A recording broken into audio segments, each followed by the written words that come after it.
Sebentar sebelum saya mulai bicara, karena saya akan banyak mengutip beberapa kitab dari para ulama terdahulu dan saya akan bercerita tentang pengalaman belajar saya dengan guru-guru saya.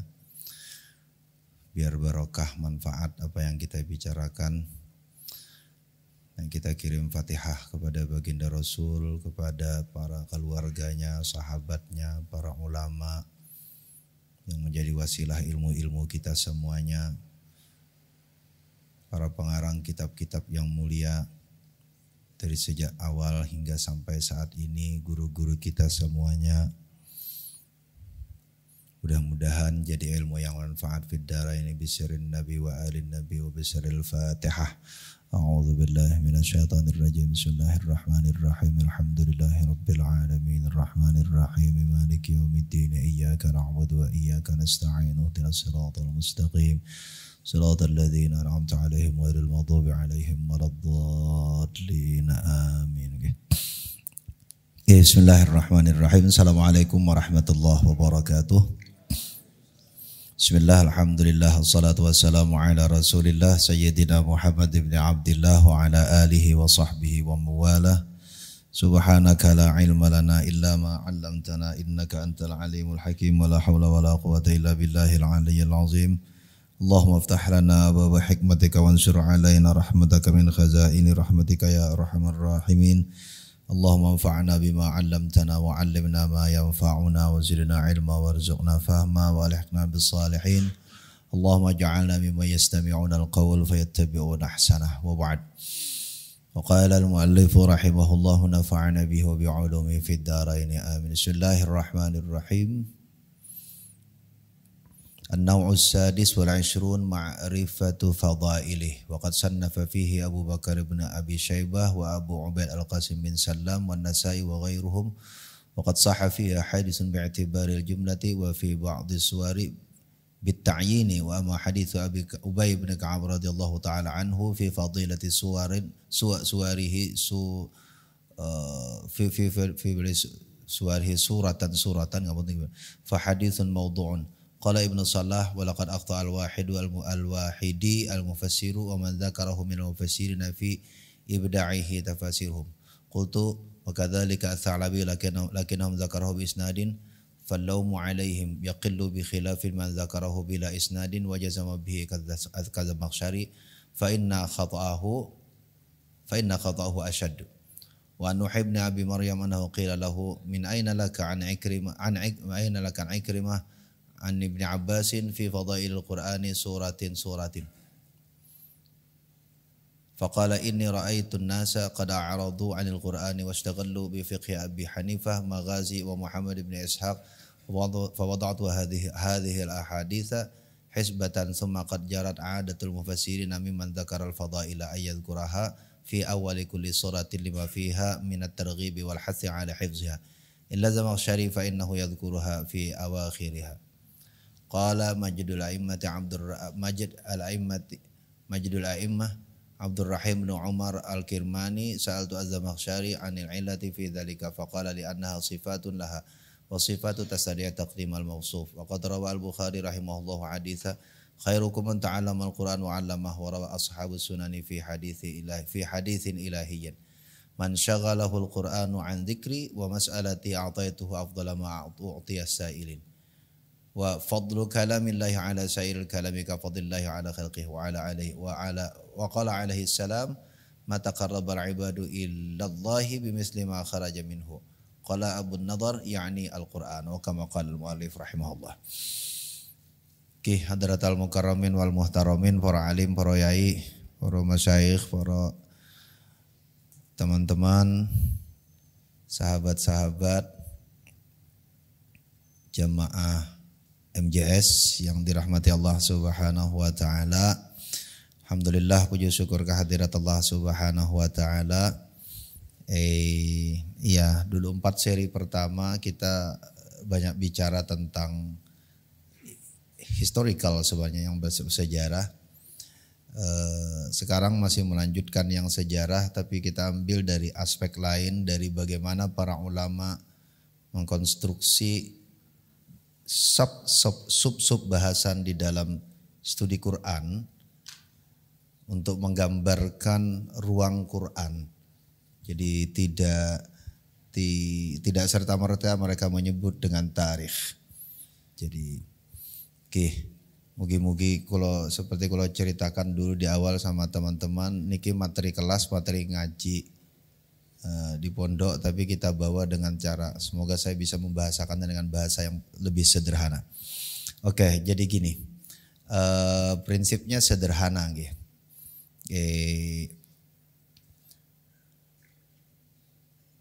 Dulu di akhir-akhir kita bicara, di akhir pertemuan yang keempat, Quran niku ada sababnya, lalu kemudian ada lingkungannya, lalu ada penerimanya. Jadi tiap kali kita baca Quran, yang kita baca itu Quran yang sudah sampai ke kita saat ini. Tapi dulu ketika Quran pertama kali diterima Kanjeng Nabi Sayyiduna Muhammad sallallahu alaihi wasallam, itu Qurannya ada ayatnya yang Nabi sampaikan, nanti ada peristiwa-peristiwa, kejadian-kejadian, lalu entah sahabat tanya sama Nabi, yang lalu kemudian di dalam ulumul Quran kita kenali dengan sabab nuzul. Tapi tidak hanya sabab nuzulnya, tapi juga ada lingkungan orang Arab di sekitar Nabi yang membantu kita menjelaskan seperti apa makna Quran pertama kali. Kudu diulangin gak sih? Enggak kan? Nih cara ngulanginnya nanti lihat aja videonya. Aku cara nyuruh ngulangin gampang gitu. Kalau mengulangin garis besarnya saja biar kita bisa langsung masuk ke isu tentang fadailul Quran.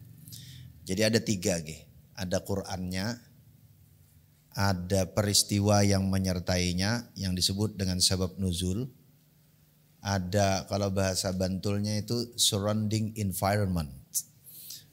Apa itu? Ada lingkungan di sekitarnya gitu kan. Nyontohnya itu gampang gini, contoh menggambarkan contohnya itu. Al-Ikhlas misalnya.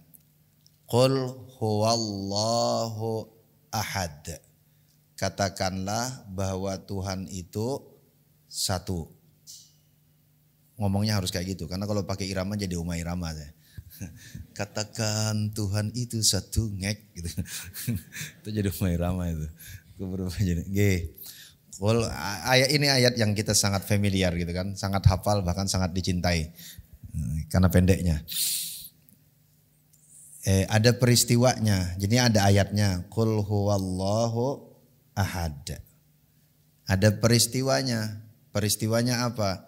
Peristiwanya orang Quraisy datang sama Nabi lalu bilang sama Nabi, "Sif lana rabbaka ya Muhammad." Tolong kau gambarkan kepada, bukan enggak pakai tolong ding. Tolong mah sopan banget orang Indonesia. Cuma sambil galak saat itu. Sif lana rabbaka ya Muhammad. Gambarkan kepada kami Tuhanmu ya Muhammad. Lalu turun ayat. Qul, katakan ya Muhammad atas pertanyaan itu tadi, huwallahu ahad. Dialah Allah yang esa, yang satu. Nah, jadi ada ayatnya, qul huwallahu ahad. Ada peristiwanya. Peristiwanya kan sahabat tanya. Tetapi kenapa sahabat itu bertanya? Nah, itu yang disebut dengan ada lingkungan di sekitarnya. Surrounding environment-nya, ada lingkungan, ada peristiwa, ada keadaan di sekitar yang melatar belakangi peristiwa itu. Apa keadaannya? Oh, keadaannya saat itu orang-orang Arab, orang-orang musyrik Makkah itu kerjaannya menyembah berhala. Jumlah berhalanya banyak kan begitu.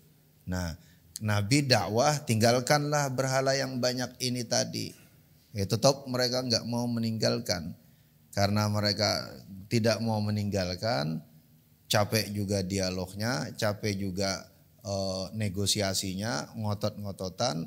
Lalu akhirnya mereka datang, "Mat, ente nyuruh kami ninggalkan terus menyembah berhala-berhala ini. Kalau begitu kasih tahu seperti apa sih Tuhanmu itu. Sif lana rabbaka ya Muhammad." Maka dijawablah. Jadi ada lingkungan, ini lingkungan besar orang Arab yang biasa nyembah berhala. Tidak hanya disembah berhalanya, berhala itu jadi simbol kan, simbol pertarungan kekuasaan. Yang kaya berhalanya gede, yang kere berhalanya juga kere, kecil juga gitu kan. Nah karena ada lalu orang kayanya kan banyak, nggak cuma satu. Masing-masing orang kaya ini saling bersaing. Dengan apa mereka bersaing? Dengan bikin berhala gede-gedean, lalu berhalanya dihias, dikalungin, nggak dijilat ding, disapu-sapu biar kinclong, saking glowing. Biar jadi kalau glowing sekarang kayak berhala dulu, enggak ding. Enggak itu mah kelebihan. Itu mah kelebihan. Tapi emang kan dibikin glowing berhalanya kan disapu-sapu gitu, enggak bilang. Lalu masing-masing bersaing satu sama lain. Jadi ini ada Tuhan, tapi bersaing dengan Tuhan yang lain versi mereka. Jadi Tuhan yang satu bersaing dengan Tuhan yang lain. Maka lalu kemudian rangkaian dari surah Al-Ikhlas itu ditutup dengan walam yakullahu kufuwan ahad. Nggak ada yang sebanding satupun. Oke. Jadi itu satu pasal. Jadi memahami ayat Quran itu kita perlu ya jelas paham Qurannya. Lalu kita belajar tentang penyebabnya, macam-macam tuh sebabnya. Makanya lalu kemudian ada lingkungan yang bisa membantu menjelaskan. Lingkungan orang Arab saat itu, 3 komponen itu. Nah sekarang hari ini kita akan bicara komponen keempat. Komponen keempat dalam memahami Quran. Nah di luar Qurannya yang dengan 3 komponen ini tadi, itu ada orang yang menerimanya. Mulai dari nabi, sahabat, tabi'in, tabi'in sampai kita saat ini. Kan menerima Qur'annya kan. Macam-macam tuh cara menerima Qur'an dari dulu. Jadi cara orang menerima Qur'an tuh dari dulu sampai sekarang ya macam-macam. Sekarang kemarin di pertemuan ketiga kayaknya yang di seri pertama kita bicara tentang informatif performatif itu saya. Tapi saat itu kita tidak baca kitab. Hari ini sengaja saya baca kitab biar karena ada yang sempat tanya itu idenya orientalis ya. Oh enggak, itu idenya di kitab. Makanya hari ini saya sengaja bawain kitab gitu kan. Kitab abad ke-8 loh. Nanti kita buka juga kitab-kitab abad. Kalau ada waktu kita buka abad ketiga, abad ke-4 Hijriyah. Itu abad sebelum orientalis ngamuk-ngamuk gitu kan. Sebelum orientalis ngamuk-ngamuk. Ini kitab. Hari ini sengaja saya baca kitab biar kelihatan ngajinya gitu kan. Biar kelihatan ngajinya. Oke, ini cuma satu kitab dibuka. Saya dari kemarin buka buka banyak kitab nih buat nakut-nakutin musuh. Nah, ini banyak sekali nih. Ini kitab Ulumul Quran. Nanti kitab yang isu yang kita bicarakan tentang Fadailul Quran itu adalah ini dia nih. Ada Ibnu Durais, ada Abu Ubaid Al-Qasim bin Salam, mulai dari sini nih. Mulai dari Abu Ubaid Al-Qasim bin Salam, mana dia? Yang Fadail. Ini dia. Ini kitab paling tuanya. Oke, nanti kita cerita sampai ke sana. Oke, hari ini kita akan fokus untuk melihat bagaimana salah satu cara Nabi, sahabat dan orang-orang dulu menerima Quran. Kita akan lihat variasinya macam-macam. Persis kayak kita saat ini. Kita saat ini kan menerima Qurannya kan macam-macam kan.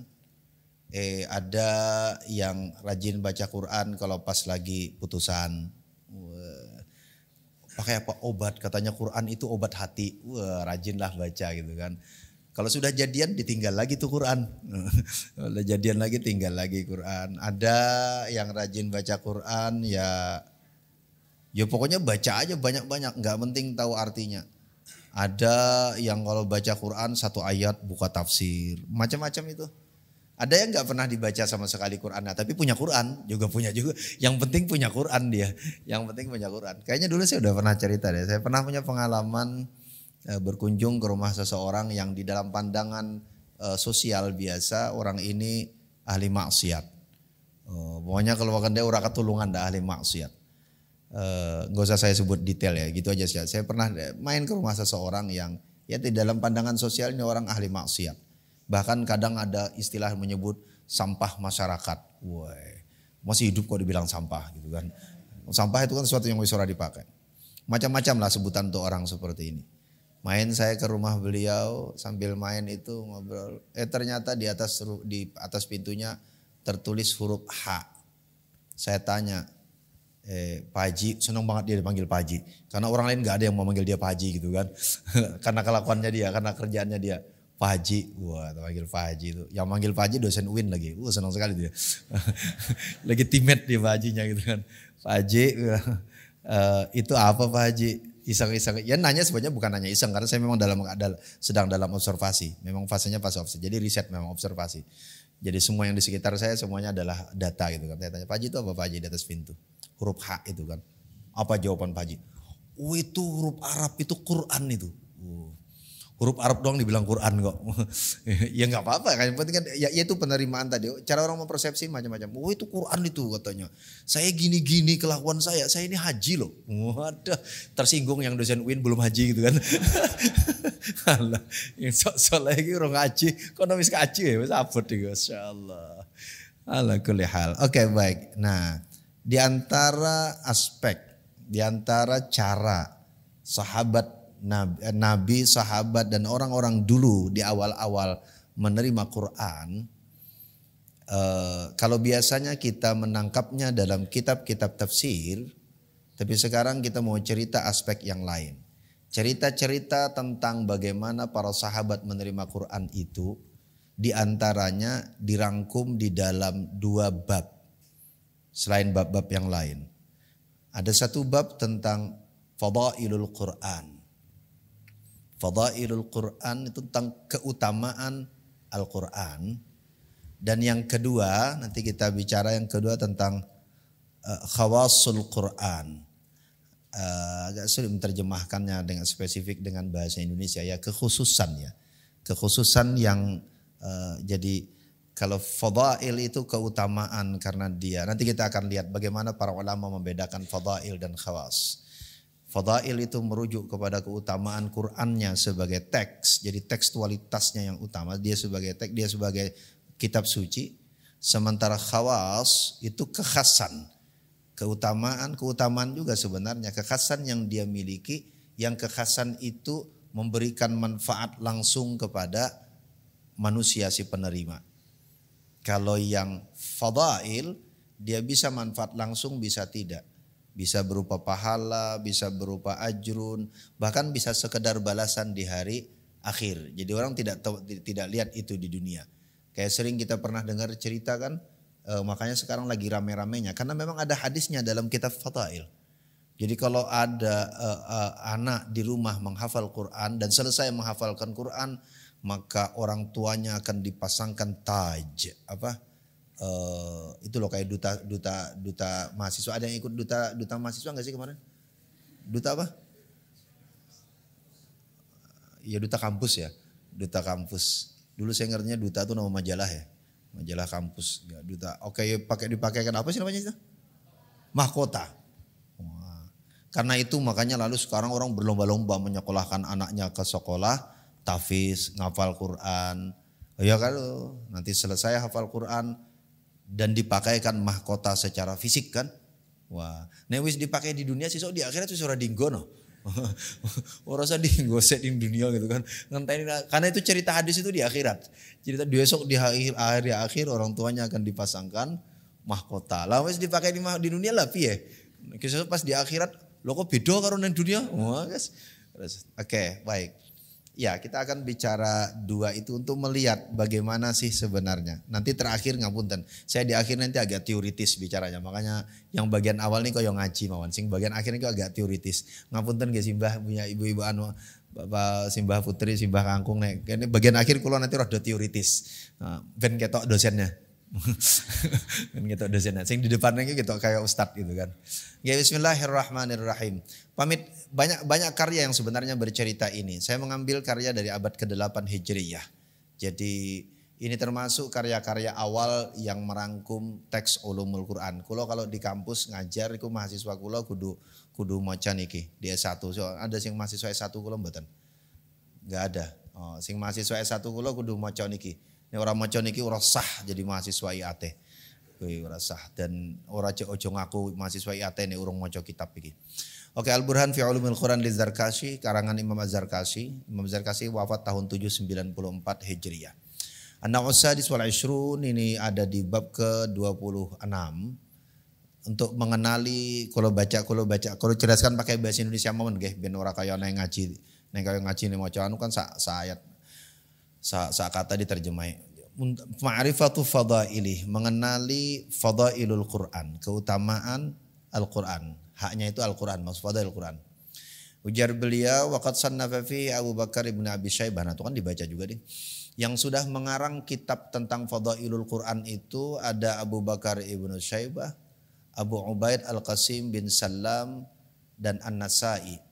Wa ghairuhum, ada Al-Firyabi, itu semua di abad ke-4 Hijriyah. Jadi fadailul Quran itu pertama kali dikarang di sekitar abad ke-4 Hijriyah, 300-an. Jadi ya berarti hampir 3 abad sesudah Nabi meninggal, orang lalu mulai mengarang kitab-kitab. Waqad sahha fihi ahaditsu bi'tibaril jumlah wa fi ba'dhi suwari bit-ta'yin. Jadi ada sebagiannya nanti yang menyebut keutamaan Quran sebagai satu kesatu, sebagai Qurannya kayak tadi itu loh. Wong khatam Quran nanti dipasangi mahkota. Tapi ada yang bit-ta'yin menyebut khusus ayat surah tertentu, ayat tertentu gitu. Jadi ada yang Qur'annya keseluruhan, yang utama itu ada yang ayat-ayat tertentu. Kayak misalnya panjenengan kula sih kelingan di ngaji yang dulu kula cerita tentang surah Al-Waqiah. Nih panjenengan cek di entah kedua apa ketiga gitu. Nah dulu atau ada peristiwa, ada cerita sahabat yang senang sekali membaca surah Al-Ikhlas. Kalau sholat, ngimamin sholat, dia baca surah Al-Ikhlas. Dilaporin sama sahabat kepada Nabi, gitu kan? Ya Rasul tuh ada orang di sana, kalau ngimamin sholat baca Al-Ikhlas terus. Seakan-akan dia mendiskon Quran itu hanya surah Al-Ikhlas. Kayak gitu dilaporin sama Nabi. Kalau kita ada imam pendek gitu nggak bakal dilaporin. Ngasih tahu temen, sholatnya di situ aja, enak pendek gitu. Malah gitu kebalikan. Dulu mah dilaporin sama Nabi zaman dulu. Dilaporin sama Nabi, panggil Nabi, ditanyakan. Kenapa mas begitu? Dia bilang, uhibbuha hubban syadidan. Aku begitu mencintai surah ini. Kenapa? Fihi min awsafillah, di dalamnya itu lima fihi min awsafillah. Karena di dalamnya ada sifat-sifat Allah yang begitu mulia. Ahad, as-samad, lam yalid wa lam yulad wa lam yakul lahu kufuwan ahad. Itu sifat-sifat keutamaan Allah. Oh karena sifat yang bagus itu, oke, kalau Nabi, kata Nabi, kalau begitu kau membaca karena cintamu terhadap nama-nama Allah yang ada di situ, maka kata Nabi, hubbuka iyyaha adkhalakal jannah. Cintanya engkau kepada surah itu memasukkan engkau ke dalam surga. Wis entuk alasan kan salat nggo Fatihah nggo Al-Ikhlas terus. Ajas tukum. Oh, bareng gini sengaja wis ora mau maca sing panjang-panjang, macane pasti pendek terus. Alasannya le jadi ustaz. Memang hadisnya ngoten kok.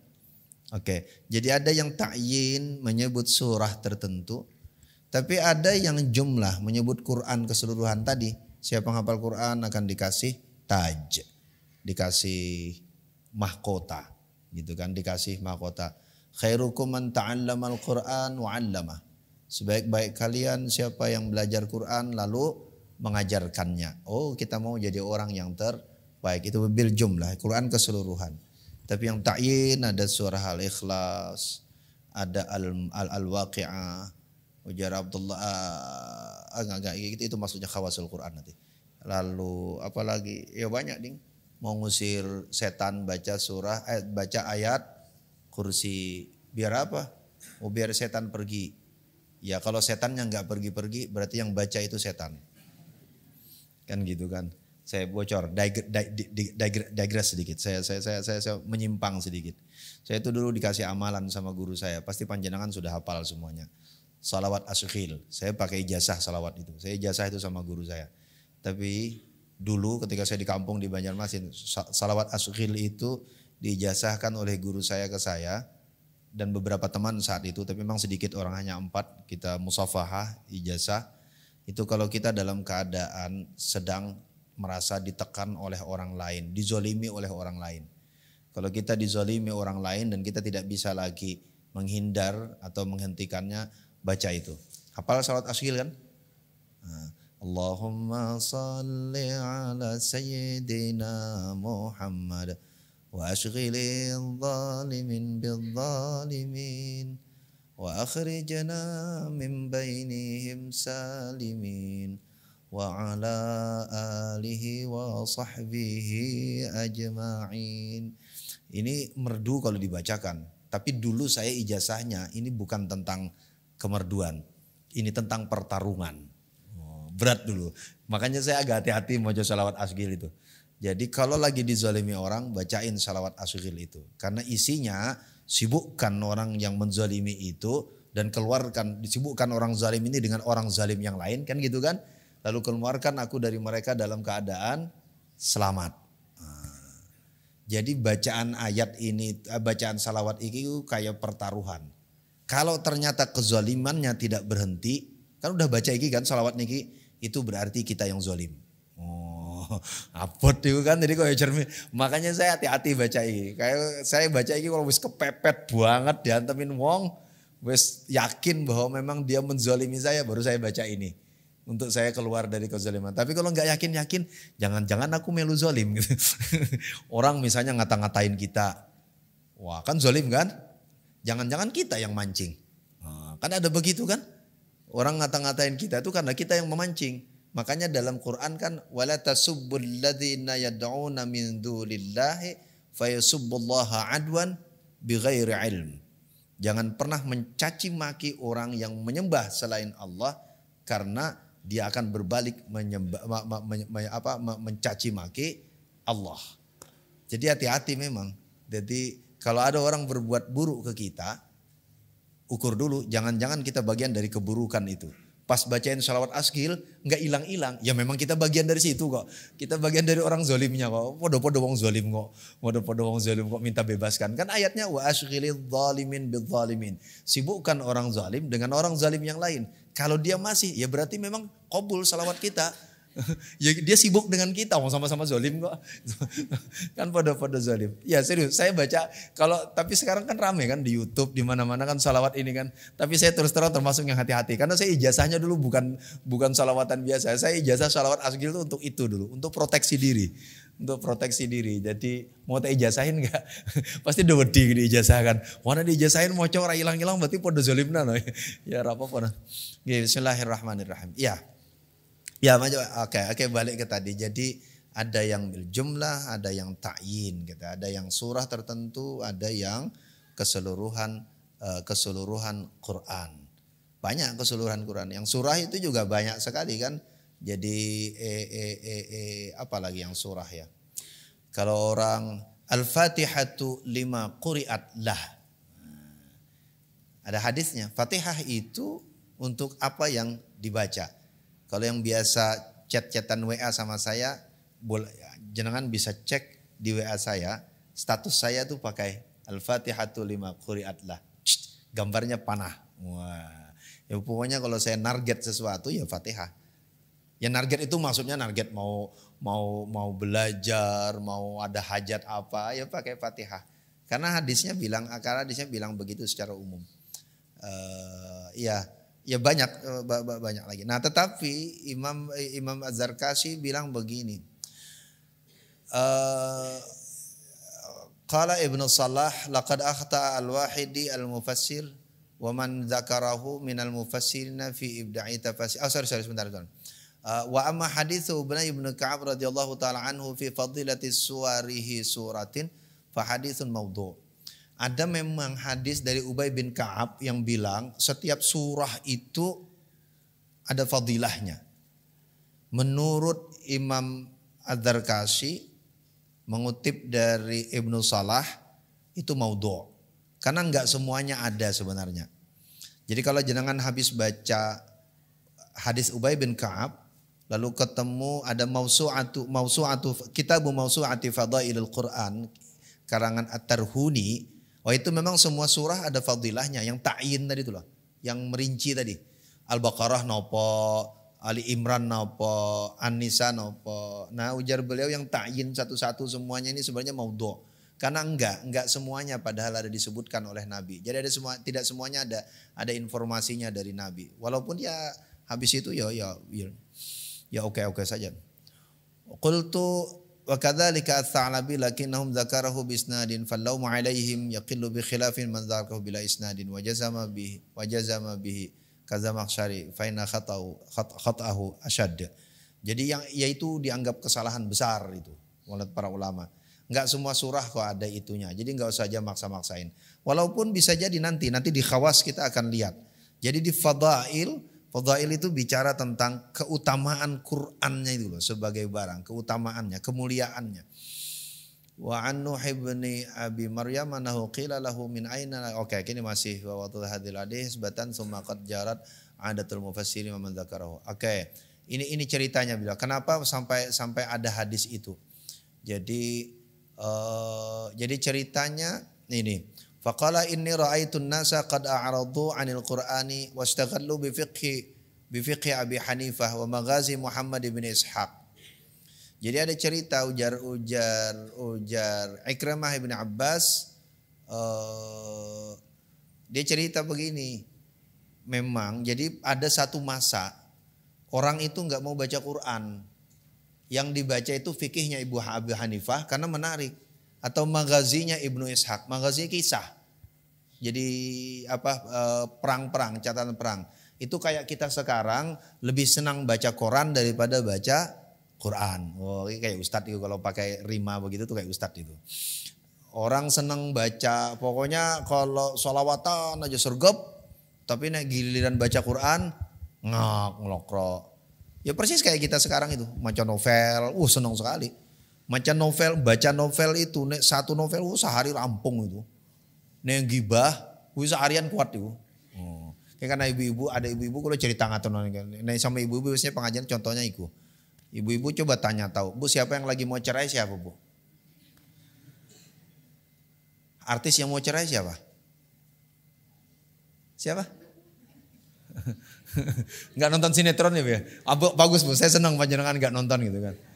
Coba tanya mas-mas mbak, artis yang mau cerai siapa? Mbak Im Wong noto kan tahu Mbak. Mbak Im Wong.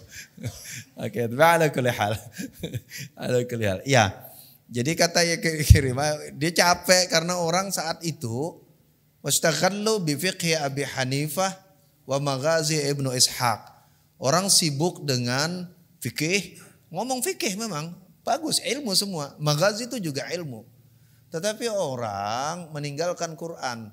Karena meninggalkan Qurannya jarang wa'aradu 'anil Quran. Mereka berpaling dari Quran. Maksudnya Quran enggak dibaca gitu loh. Karena itu maka kata dia fa wada'tu hadhil ahadits. Dikaranglah hadis ini. Pokoknya setiap surah itu ada keistimewaannya. Agar apa? Agar orang kembali lagi baca Quran. Tapi sebenarnya enggak ada hadisnya. Hadis yang ta'yin lengkap 114 surah itu tidak ada sebenarnya katanya. Itu dia ada-adakan. Tapi kalau hadis satu-satu terpisah-pisah nanti banyak. Kalau kita baca kitab Fadailul Quran kita akan ketemu hadis yang satu surah per surah tadi. Tapi tidak seluruh isi Quran maksudnya. Tidak keseluruhan surah dalam 114. Tapi kalau surah-surah tertentu iya dan banyak gitu. Tapi tidak juga. Alasannya itu tadi.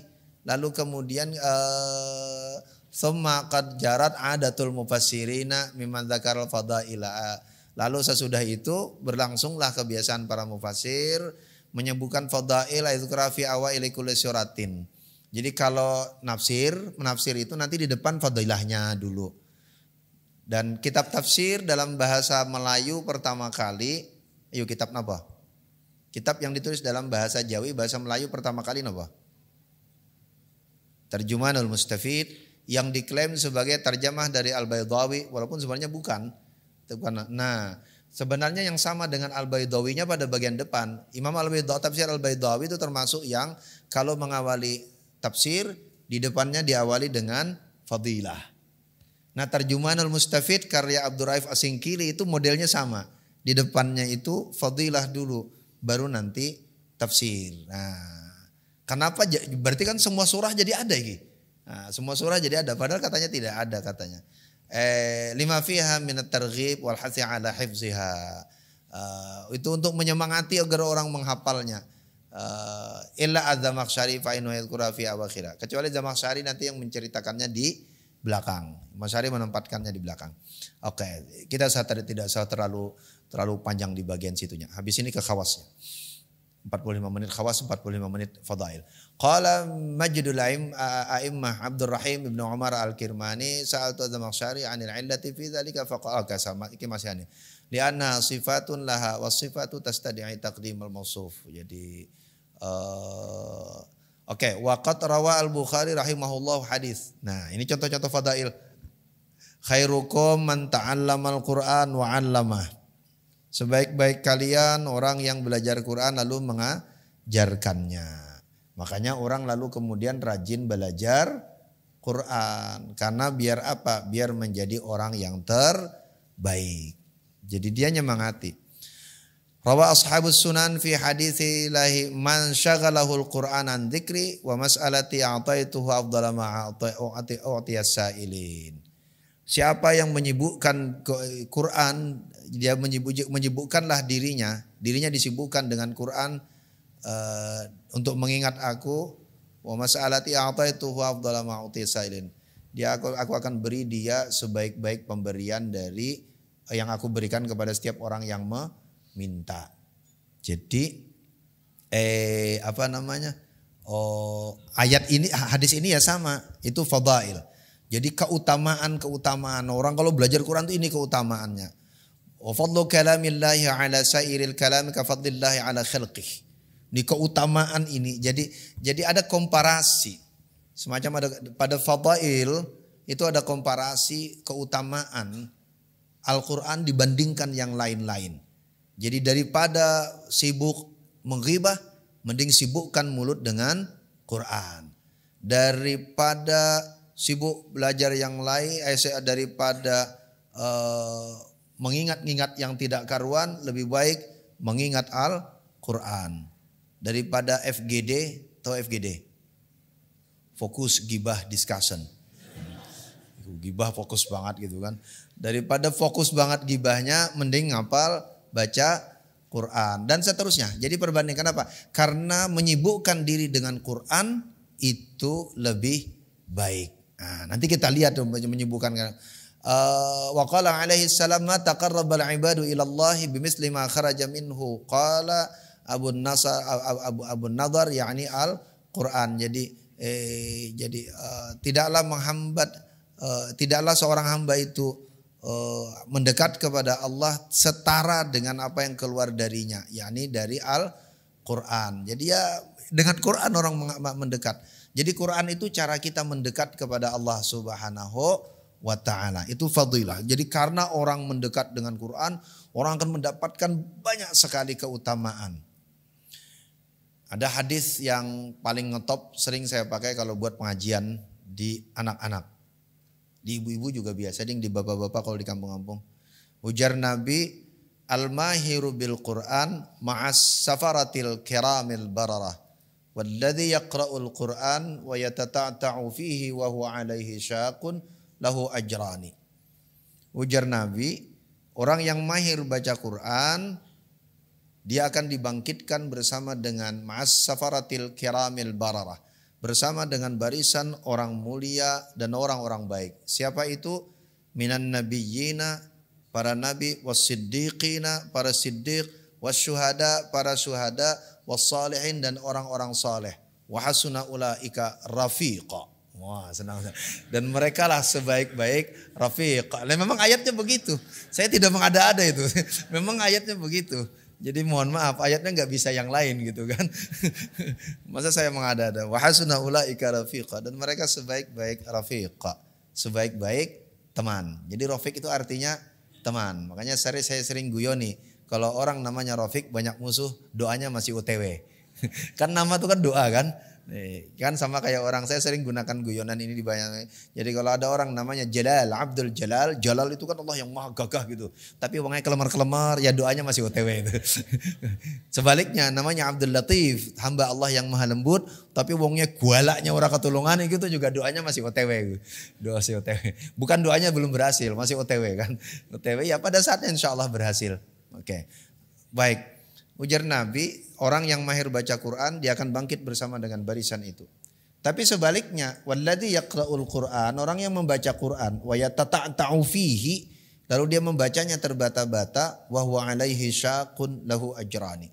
Lalu dia membaca surat sulit sekali, maka dia akan dapat 2 pahala. Enak kan, Bu? Jadi kalau baca Quran yang enggak lancar dapat 2 pahala. Saya ngaji sama anak-anak bilang kalau gitu Ustadz saya ngajinya gak usah lancar-lancar aja. Ini lancar tinggal 1, sayang-sayang mending gak lancar dapat 2 gitu kan. Tapi hadis ini hadis ini contoh hadis fadail juga. Jadi menyemangati orang membandingkan keutamaannya dengan yang lain. Padahal kalau yang lain terbata-bata gak ada hasil. Tapi Quran sekalipun terbata-bata tetap dia ada hasilnya. Tetap kan sering guyonan itu kan.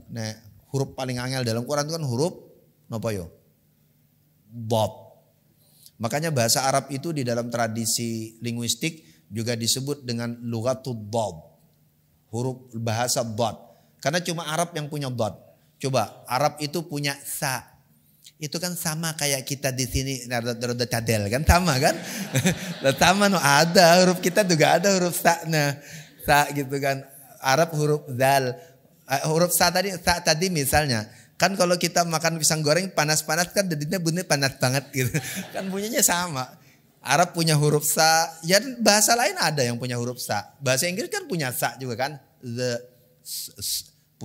punya sistem fonetiknya tuh, sistem fonetiknya punya. Arab misalnya punya ra, oh Indonesia punya itu ra. Tinggal ada yang ra, ada yang ra gitu kan ya terserah gitu kan. Ono sing cadel.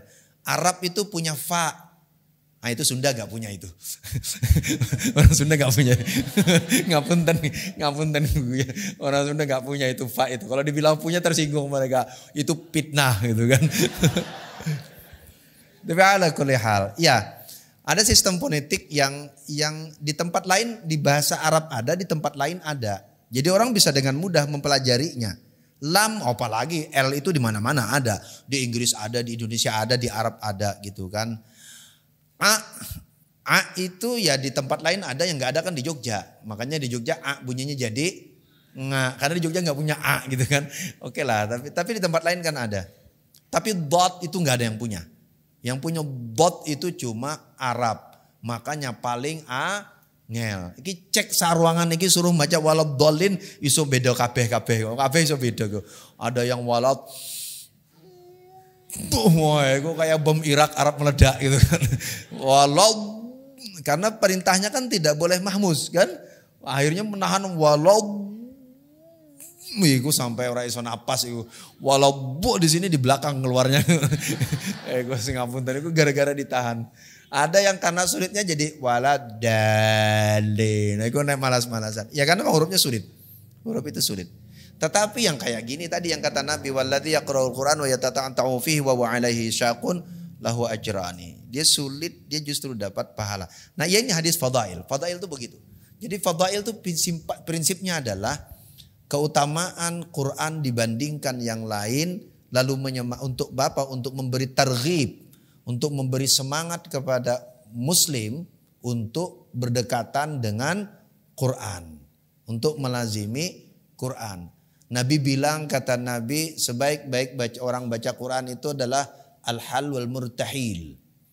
Hal wal murtahil itu kalau bahasa Bantulnya sojourning traveler. Apa itu? Commuter. Jadi orang yang berangkat dari satu tempat sampai tujuan dia balik lagi. Panjenengan tinggal di Demangan, kerjanya di kota. Selesai kerja kan balik lagi ke Demangan kan. Masa ya baliknya ke Gunung Kidul. Keaduan gue muternya kan. Ya orang tinggal di Gunung Kidul kerja di Jogja. Tiap hari berangkat dari Gunung Kidul ke Jogja kan. Selesai kerja balik lagi. Itu kata Nabi al-hal wal murtahil. Sebagian menyebut ar-rahil wal murtahil, sebagian riwayat mengatakan al-hal wal murtahil. Jadi kalau begitu gimana? Oh, kalau begitu itu kalau baca Quran berarti mulai dari awal sampai akhir, tamat balik lagi ke depan, baca lagi sampai akhir, tamat balik lagi ke depan, terus begitu. Itu al-hal wal murtahil. Seperti orang yang dari tujuan berangkat sampai dari titik berangkat sampai ke tujuan, dia balik lagi. Ya komuter. Orang Panggang kerja di Jogja lewat Imogiri gitu kan, pakai sepeda, makanya mukanya hitam sebelah. Karena kalau pagi yang kena pipi kanan, matahari terbit, bener ya? Nanti pas pulang juga kanan kena matahari tenggelam. Jadi diperhatikan saja, kalau mukanya hitam sebelah, itu bari wong kok daerah sana kerja di Jogja tiap hari mangkat numpak sepeda. Nah numpak motor orang hitam sebelah gitu kan. Mergo numpak sepeda gitu kan. Karena pulang pergi kanan terus yang kena matahari gitu kan. Nah orang baca Quran kata Nabi begitu. Itu orang yang baik baca Quran. Al-hal wal murtahil, dari awal ke akhir. Mulai lagi sampai lagi. Makanya kalau panjenengan perhatikan, tradisi para ulama mengajarkan kita al-hal wal murtahil. Mereka nggak sebut al-hal murtahilnya. Tapi caranya mengajarkan, jangan perhatikan nggak? Kalau orang khatmil Quran sampai An-Nas itu nggak langsung doa. Balik dulu ke Fatihah minimal. Kadang ada yang nambahi sampai awal surah Al-Baqarah. Nandai apa? Nandai rampung balik lagi. Rampung balik lagi. Karena nek Anas mandek iso tadi Fatihahnya setahun kemudian. Ngenteni Ramadan tahun selanjutnya baru mulai lagi. Nah ini fadail. Jadi fadail keutamaan itu Allah mensifati lewat Nabi, mensifati keutamaan Quran ini dibanding yang lain. Nanti kita lihat yang teori. Oke, yang kedua. Nah selain fadail, Quran itu juga punya khawas. Ulama membedakan fadail dan khawas. Walaupun di kitab-kitab awal tidak dibedakan. Kalau kita baca di Bukhari, kita baca di Muslim, di Ad-Darimi nggak dibedakan. Fadail saja munculnya semua. Munculnya fadail. Tapi para ulama belakangan membedakan itu. Ada khawas. Kalau fadail tadi keutamaannya dibandingkan dengan yang lain, lalu agar orang semangat. Nah khawas itu kekhususan, khususiat, kekhasan yang dimiliki Quran dan tidak dimiliki yang lain. Biasanya dia menunjuk kepada manfaat. Waqad sannafa fihi jama'atun. Jadi banyak yang mengarang, minhum diantaranya At-Tamimi wa Abu Hamid Al-Ghazali. Imam Al-Ghazali ngarang kitab Khawasul Quran. Qala ba'duhum wa hadhi al-huruf allati fi awailis suwar wa ja'alaha Allah ta'ala hifzan lil Qur'ani min az-ziyadati wan nuqsani. Qala ta'ala inna nahnu nazzalna dzikra wa innahu lahafizun. Ada yang katakan khawasul Quran itu alif huruf-huruf muqatta'ah itu loh, alif lam mim, alif lam ra. Itu khawasul Quran. Kenapa? Karena huruf-huruf ini mencakup keseluruhan isi Quran. Ya tafsir sebenarnya, itu tafsir ya. Nah, tapi tidak hanya wa dzakara ba'dhum annahu waqafa ala anna Abdurrahman bin Auf radhiyallahu ta'ala anhu kana yaktubuha ala ma yuridu hifzahu minal amwali wal mata'i fayuhfaz. Di mana khawasnya? Huruf-huruf ini Abdurrahman bin Auf radhiyallahu sahabat Nabi, kalau dia menginginkan sesuatu, mau menjaga sesuatu ini agar tidak hilang, barang itu ditulis huruf ini, alif lam mim. Lah itu khawas. Sahabat iki yang ngalamukan. Iki sahabat iki saya kalau cerita zaman dulu mawon ben ora dituduh orientalis. Kalau ceritanya zaman biyen iki sahabat ceritanya. Jadi sahabat dulu nek barangnya enggak mau hilang, biar jaga ditulisi alif lam mim. Jadi nek panjenengan tapi jangan saya enggak mau kehilangan pacar ditulisin alif lam mim dia gitu kan. Iku ya saya angel iku. Pas nulis iku pas putus iku. Pas jenengan nulis itu ya hilang iku. Ngongkok di ngono. Oke, jadi orang menggunakan Quran untuk kepentingan tertentu. Kalau fadail tadi kan buat ajrun, balasan dari Allah bisa di dunia bisa di akhirat. Tapi kalau khawas ini kekhususan yang orang ketika menggunakan Quran untuk mendapatkan kemanfaatan tertentu. Dan nah ini yang saya sebut di depan tadi. Ini cara sahabat dulu. Di antara cara sahabat dulu menerima Quran. Jadi ada yang menerimanya dengan menafsiri gitu kan. Dapat tafsirnya, dapat penjelasannya. Tapi ada yang menerimanya dengan tindakan-tindakan begini. Dengan perilaku. Nggak ada penjelasannya. Tidak ada penjelasannya. Untuk apa ini? Untuk ngasih tahu. Jadi persis kayak kita sekarang kan. Panjenengan kalau takon. Nek maca Quran niku nek paham mboten isine. Ini orang maca tafsirnya, orang maca tarjamahnya. Ora usah jauh-jauh maca Quran sing dawa. Maca Fatihah mawon pas salat, panjenengan mikir maknanya mboten. Bismillahirrahmanirrahim. Dengan nama Allah yang Maha Pengasih, lagi Maha Penyayang. Wis deklamasi udah dadi salat iku. Udah dadi malaikat wae bingung. Kuwi arep nopo to yen malaikat. Iki tak tulis apa dadine? Iku tak tulis salat apa tak tulis deklamasi? Mereka malaikat malah bingung iku. Malah bingung arep nulis nopo. Ya kita juga sering mengambil ayat tapi enggak. Ya tadi kayak kita baca ayat kursi. Allahu la ilaha illallah wal hayyul qayyum. La ta'khudhu pas pulang ngaji. Lewat di situ. Ana sing nyebrang. Allahu la ilaha illallah wal hayyul qayyum la ta'khudhu sinatun wa la naum. Lewat lagi, cak gitu kan. Baca lagi, kok enggak hilang-hilang juga. Ternyata ya halusinasi ding. Enggak ding. Ada cerita teman. Saya cerita teman nih. Jadi teman, bukan. Jadi cerita teman saya dulu ketika Mu'tamar NU di Jombang, dia berangkat ke Mu'tamar. Capek kan Mu'tamar itu kan capek kan, soal malam gitu. Akhirnya di tengah capek itu dia mengajak temannya ziarah ke makam Mbah Wahab Hasbullah. Ziarah lah ke situ. Karena capek kan dia ngantuk sekali. Duduklah dia agak di belakang, nggak mau dia di depan itu. Baca Yasin, udah selesai baca tahlil lah ya. Sambil ngantuk, ketiduran. Menurut dia ketiduran. Lalu tiba-tiba di tengah ketiduran dia merasa harum, tercium bau harum. Wah, Mbah Wahab datang ini. Masya Allah. Karena kan kirim Fatihah, dia merasa Mbah Wahab didatangi. Semakin kuat bau harumnya, semakin dia memejamkan matanya. Gak berapa lama dia penasaran juga, mau lihat Mbah Wahab gitu kan. Buka mata. Oh ternyata ada orang ziarah di depan bawa bunga. Dan bunganya harum gitu. Dia pikir Mbah Wahab datangnya harum orang yang datang ini kok. Oh udah GR aja dia datang. Udah ke-GR-nya insyaallah. Oke, itu satu. Oke, satu contoh akbar. Jadi ini menceritakan bagaimana tadi orang itu masing-masing, ya ini personal kan. Masing-masing bisa berbeda-beda dalam menerima Quran. Wa akhbara rajulun min ahlil Mausil qala kana Ilqiya al-Harrasi Imam rahimahullah idza rakiba fi rihlatin yaqulu hadhil huruf. Jadi kalau dia naik tunggangan fi awailis surah, dia akan baca huruf muqatta'ah ini. Alif lam mim kaf ha ya ain sad. Alif lam ra ha mim nun yasin wal Quran. Jangan huruf muqatta'ah. Wal Quran lagi orang rampung-rampung. Tapi digambarkan dia kalau mau bepergian, dia naik dia baca surah.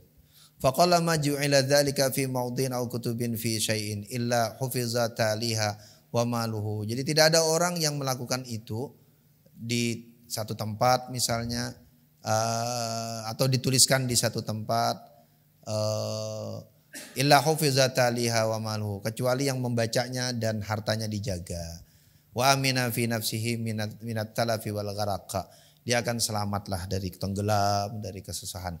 Wa hukiya 'an Syafi'i rahimahullahu taala anhu syaka ilahi rajulun Ramadan. Jadi ada orang datang kepada Syafi'i lapor kalau dia sakit panas ya. Fakataba ilahi fi ruqatin. Lalu dituliskan di ruqah. Ruqah itu kayak apa ya? Kayak lempengan kecil begitu ya. Ruqah itu. Itu kayak ya tablet lempeng kecil gitu loh ruqah itu. Apa yang ditulis? Bismillahirrahmanirrahim. Fakashafna anka ghita'aka fabasaruka al-yawma hadid. Ayat Quran ini. Lilladzina amanu hudaw wa shifa. Lalu kemudian fa'allaqa rajulu dzalika alaihi. Dikalungkan di lehernya. Fabaro'a, sembuh. Makanya sekarang ada tradisi orang, jenengan ada yang pernah main-main ke Turki enggak? Oh. Main-main. Emang Turki di mana? Sononya Bantul gitu. Sononya Bantul. Saya satu ketika teman ke Turki saya titip. Karena saya tahu tradisinya di Turki sangat kuat tradisi jimat-jimatan. Saya pesan sama dia, tolong dong titip beliin sebanyak-banyak jimat. Datang dia beli-belinya beneran. Ada jimat buat bayi, masih saya simpan tuh di rumah. Tahu gitu tadi saya bawa, lupa saya harusnya saya bawa buat peragaan gitu ya. Buat peragaan, macam-macam tuh. Ya kayak kita ya itulah bayi nanti ditulisin apa, dipasangin gitu kan. Jadi itu cerita di zaman Nabi, tapi di zaman Nabi dulu sahabat lakukan itu dengan Quran. Dan tidak atas Quran yang dituliskan biasa. Itu tadi kalau ini ceritanya Imam Syafi'i, katanya cerita Imam Syafi'i. Imam Syafi'i dikalungkan ke lehernya. Jadi kayak orang raja sekarang tuh lah. Wa kana Sufyan ats-Tsauri yaktubu lil mutlaqah raka'atan tu'laqu ala qalbiha. Idza sama unshaqqat wa adzinat li rabbiha wa huqqat wa idza al-ardu muddat wa alqat ma fiha wa takhallat fa akhraja minha fa kharaja ala qaumihi. Sebentar ini kepotong ceritanya. Saya pas ngopinya kepotong tadi. Wa rawa Ibnu Qutaibah qala kana rajulun minas salihin yuhibbu salata bil laili وتثقل عليه فشكى ذلك لبعض الصالحين فقال إذا أويت إلى فراشك فقرأ. Jadi ada orang dia senang sholat malam, tapi kadang-kadang sulit bangunnya. Nah, gitu kan? Kita senang sholat malam, sulit bangunnya. Jadi alasan nggak pernah sholat malam. Wah, saya tuh senang ya Allah, ya sama guru Ustadz saya tuh senang kok sholat malam. Cuma bangunnya itu loh berat sekali. Wah, jadi yang salah bukan saya, berat bangunnya. Sing serat bangun. Nah, lalu dikasih tahu kata Ibnu Qutaibah. Faqala idza awaita ila firashika, kalau pas sebelum tidur faqra, baca ini. Qul law kana al-bahru midadan li kalimati rabbi lanafidal bahru qabla an tanfada kalimatu rabbi walau ji'na bimithlihi madada. Hafal nggih? Sumat mir fi ayyi waqtin itmarta. Lalu di dalam hati sebut jam berapa mau bangun? Jam 7. Enggak jadi sholat malam ngono. Loh ini niatnya buat sholat malam, kedua buat sholat malam. Ya nyebutnya jam 3 gitu loh, setengah 4. Sing kira-kira sholat malam, loh ini nyebutnya jam 6 gitu kan. Atau ya mepet-mepet isyraq gitu kan. Isyraq sekarang jam berapa? 5.10, 5.12 ya? Iya 15. Ya sudah ya Allah jam 5. Wah 10 menit belum tentu cukup itu. Belum tentu cukup. Ini buat sholat malam. Buat sholat malam. Fa innaka taqumu fihi. Maka engkau akan bangun pas jam itu. Wah, coba aja. Saya nggak mengijazahkan, saya nggak dapat ijazah yang ini. Saya cuma bacain kitab. Jadi kalau mau ngamalkan aja gitu. Ngamalkan. Siapa yang sulit sekali sholat malamnya? Oke, habis ngamalkan kan itu jangan kayak anak muda gitu kan. Kayak suami istri gitu kan. Suaminya sering keluar malam, istrinya bilang jangan pulang malam ya mas. Iya. Akhirnya suaminya pulang jam 5 pagi. Kan kan perintahnya jangan pulang malam, ini pulangnya subuh. Bener kan? Bener ya gue, jan wong naik kelewat pinter yang ngaten. Fa fa'altu faqumtu fil waqtil muayyan. Tidur kata Ibnu Qutaibah. Maka bangunlah aku di waktu yang kusebut tadi. Wah, iki rumus nek zaman sakmene wis ora laku. Nopo? Wis diganti kalau alarm di HP. Mau iso dipateni meneh. Muni dipateni. Lagi ngapain pasang jam 3 pas muni malah dipateni. Kan ngono pasang jam 3 maksudnya apa? Mau sholat malam. Ngondilah pas muni malah dipateni. Malah dilempar HP-nya grup gitu kan. Sesuk tuku meneh aja. Monggo saangel. Ku kayak wong, iku cerita wong. Ngapunten nggih kalau cerita kayak wong tidur nyenyak sekali, omahe kebakaran, kobongan. Dibangunin, kok rumahmu kobongan, kok sesok wae nek lihat pas pagi, bener di rumahmu, ya kok sesok lihat di berita, lagi rumahnya dewe sing kebakaran kok deh, lagi tidur wae sesok wae jadi, wah sesok wae, wah, insyaallah. Nah waktu muayyan, ini masih banyak, enggak banyak.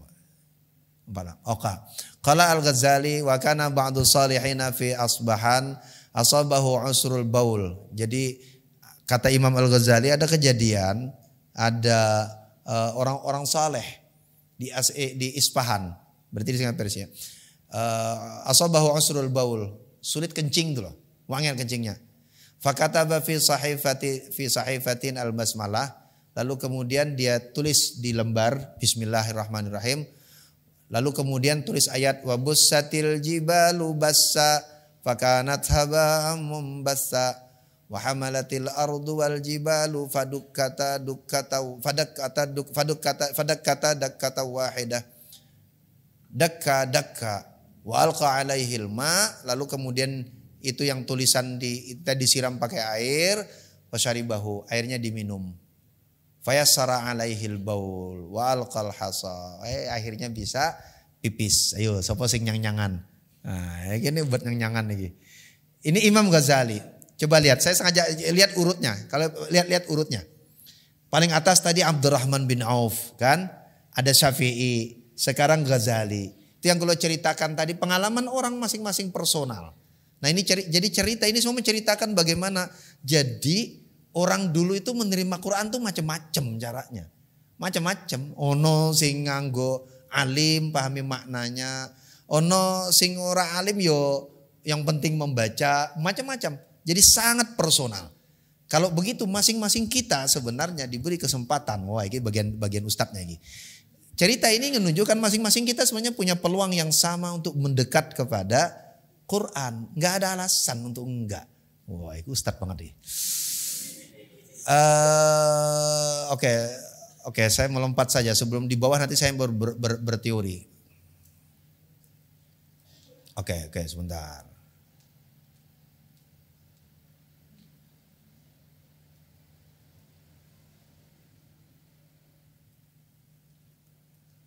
Sebentar, tak carian yang rame. Ceritanya rame semua sih. Yang rame yang mana lagi? Wa yuhka anna Syekh Abul Qasim Al-Qushairi. Abul Qasim Al-Qushairi ra'an Nabi sallallahu alaihi wasallam fil manam. Dia bertemu Nabi di dalam mimpi. Faqala lahu Rasulullah sallallahu alaihi wasallam. Nabi lalu berkata kepada dia, "Mali araka mahzunan." Kok kau tampak gelisah, tampak sedih. Faqala waladi qad marida washtadda alaihi al-hal. Anakku sakit, kata Imam Al-Qushairi, Abul Qasim. Anakku sakit, berat sekali. Washtadda alaihi al-hal, dan semakin berat. Faqala lahu aina anta an ayatis syifa. Lalu Nabi bilang kepada dia, kau lupa tentang ayat syifa. Kata Nabi, aina anta, kau sudah lupa tentang ayat syifa. Apa ayat syifa itu? Wa yasfi sudura qaumin mu'minin wa syifaa'un lima fis sudur fi syifaa'un linnas inna fi dzalika laayatan liqaumin yatafakkarun wa nunazzilu minal qur'ani ma huwa syifaa'un wa rahmatul lil mu'minin wa idza maridtu fa huwa yashfin. Marid apa marid tuh? Salah nanti saya bacanya. Apa ayatnya? Tuh. Wa idza maridtu fa huwa yashfin. Qul huwa lilladzina amanu hudaw wa shifa. Faqara'a hadhil ayat alaih salasa marrat fabara'a. Oleh Abul Qasim Al-Qushairi dibacain ayat-ayat ini tadi maka sembuh. Makanya sampai ke sini kan kita lihat orang meruqyah tuh loh. Orang meruqyah itu ya cerita-cerita begini sebenarnya. Jadi cerita ini pengalaman sahabat. Nanti kita lihat yang pengalaman Nabi. Saya mau cari yang pengalaman Nabi mana ini?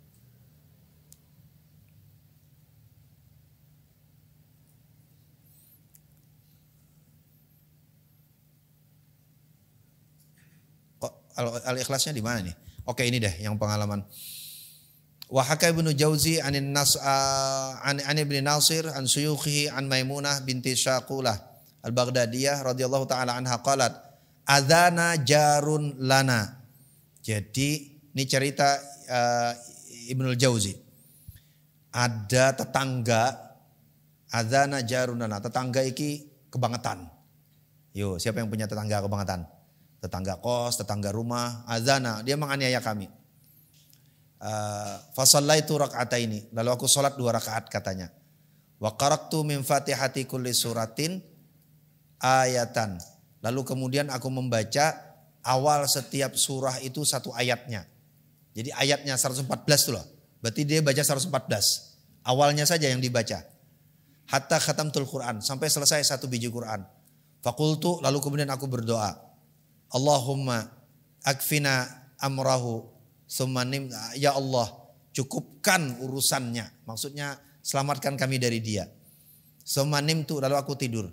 Wa fatahtu aini, lalu aku buka mataku, bangun maksudnya. Wa idza bihi qad nazala, lalu kemudian dia si tetangga ini tadi jatuh. Waktu sahri, pada waktu sahur subuh, fazallat, lalu qadamuhu, kakinya lalu kemudian tergelincir, fasaqata, dia jatuh, wa mata, lalu apa? Mati. Mau medeni iki ayat medeni. Iki ayat medeni wong iki medeni wong. Iya. Ibnul Jauzi cerita iki. Jadi dia dalam sholat baca itu. Nah, wa hukiya an ibniha annahu kana fi dariha haitun lahu jaufun faqalat hati ruk'atan wa dawatan fanawaltu fakatabta fi ruk'ati syai'an wa qalat da'hu fi thaqbi minhu fafa'altu fabaqiya nahwan min 20 sanatan falamma matat dzakartu dzalika al-qaratis faqumtu fa'aqaztuhu mawqi'al ha'id fa idza fi ruq'ah innallaha yumsiku samawati wal ardi tazula yumsiku samawati wal ardi amsikhu tanbih hadza nu'un huwa alladhi qalbahu lam yatafi' illa man akhar. Oke, sorry. Ini juga kepotong ini. Terakhir kalau sebelum ke sini. Sebelum akhirnya tuh di bawahnya tuh teori tuh. Saya nanti dulu berteorinya. Nah, terakhir sebelum sampai ke situ. Kepotong saya mengkopinya. Bisa dilihat di Al-Burhannya. Ada cerita juga kan? Sahabat datang sama Nabi, ini hadis. Sahabat datang sama Nabi, dia cerita tentang, mengeluhkan tentang kefakirannya. Dia fakir sekali. Lalu apa kata Nabi? Ya sudah, nanti kalau kau pulang, kalau di rumahmu ada orang, ucapkan salam, salim alaih, fa illam tajid fihi ahadun, fasallim ala nafsik. Maka ucapkan salam kepada dirimu. Jadi kalau ada orang di rumah ucap salam, assalamualaikum. Kalau tidak ada orang di rumah, ucap salam ke dirimu. Assalamu alaina wa ala ibadillahis shalihin. Itu ucap salam ke diri sendiri. Kalau ada orang ucap assalamualaikum warahmatullahi wabarakatuh. Salam gitu aja, enggak usah kayak pildacil. Assalamualaikum warahmatullahi. Enggak mau kayak pildacil. Enggak, salam biasa aja masuk rumah sendiri kok. Masuk kayak pildacil gitu. Oke. Ucap salam kalau ada orang. Kalau tidak ada orang, ucap salam ke diri sendiri. Assalamualaikum wa ala ibadillahis shalihin. Lalu faqul qul huwallahu ahad. Allahus samad. Maksudnya lalu baca Al-Ikhlas. Dilakukanlah oleh orang ini. Pulang ke rumah. Dia baca masuk. Assalamualaikum wa ala ibadillahis shalihin. Kalau enggak ada orang. Kalau ada orang. Assalamualaikum warahmatullahi wabarakatuh. Lalu baca Al-Ikhlas. Dia amalkan itu. Hari demi hari semakin kaya. Sampai akhirnya hartanya melimpah ila jarihi. Melimpah ke tetangga-tetangganya. Sugih maksudnya. Weh, bar iki pasti ngelakon iki. Weh. Sing paling laku ku yo kayak ngene iki sing paling laku iki. Ning ngene-ngene iki pasti akeh sing demen iki kan. Sing gawe sugih iku lho. Gawe sugih insyaallah. Nah, lalu tambih. Beliau ngasih peringatan di akhir. Oke, sampai situ dulu. Saya mau ingat saya. Jadi itu lah kita coba lihat. Jadi ada cara sahabat, tabi'in, orang-orang sesudah Nabi menerima Quran. Cara menerima Quran itu macam-macam. Jadi Quran itu zu wujuh. Dia punya banyak sisi. Bagi ada orang yang sangat intelek, dia akan ambil dengan akalnya. Dia pahami, dikasih tafsir. Tapi ada orang yang tidak punya intelektualitas yang sampai begitu, dia terima dengan tindakan-tindakannya. Dengan rasanya, dengan kasih. Kan ada orang yang baca Quran nggak paham tapi nangis, gitu kan?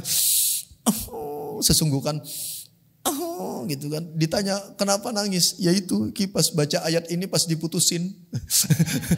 jadi ternyata bukan Qurannya yang bikin nangis, dia kelingan zaman putusannya. Tapi ada orang macam-macam kan? Ada orang yang nggak paham tapi dia begitu intens baca Quran dan menikmati bacaan Quran itu. Enggak bisa enggak. Lalu kalau pokoknya sehari harus baca Quran, ikut odoj. Apa? One day, one juz. Wow. Kalaupun enggak bisa odoj, ikut odol. One day, one lembar. Sehari selembar. Kalau odol juga enggak bisa, enggak usah ngaji ya sekalian gitu. Ya enggak noh. Ya. Ya, ada orang kan yang begitu intens dengan Quran. Jadi fadail dan khawas itu menceritakan tentang bagaimana orang dari sejak masa Nabi sampai sekarang menerima Quran. Macam-macam ternyata caranya. Macam-macam. Berbeda-beda masing-masingnya. Ada yang bisa kita tiru, ada yang tidak bisa kita tiru. Tapi pendeknya itu yang menjelaskan Quran sebagai dzu wujuh. Nah, khusus khawas itu kan macam-macam kan? Ono sing tekan mateni wong segala kan? Sing medeni iki. Lalu beliau kasih tambih, kasih peringatan. Ini penting, kalau tak peringatan tak baca lagi. Hadzan naw' walladzi qablahu, bagian ini dan yang sebelumnya, maksudnya berarti fadail tadi.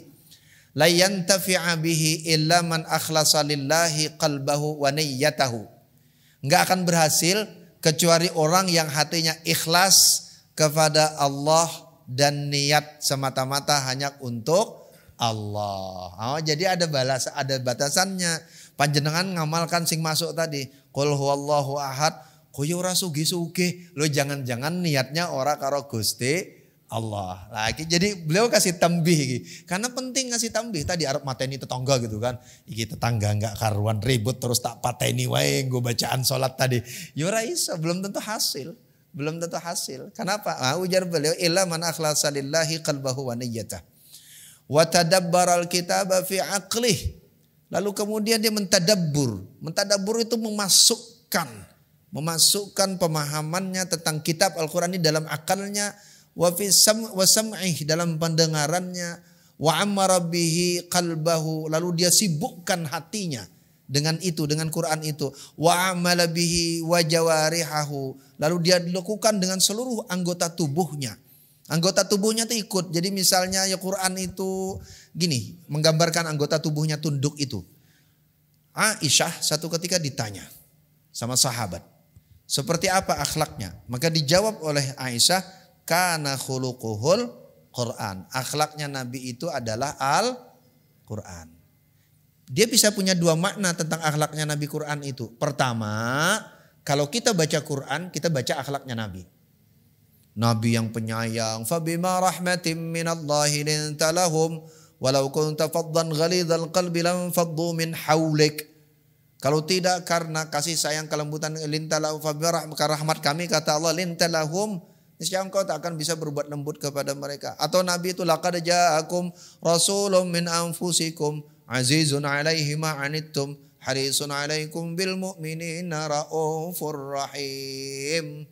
Nabi itu azizun 'alaihi ma 'anittum, dia berat kalau lihat kalian susah. Harisun 'alaikum, dia pengen kalian mudah. Bil mu'minina raufur rahim, kepada orang mukmin itu dia raufur rahim, sangat menyayangi.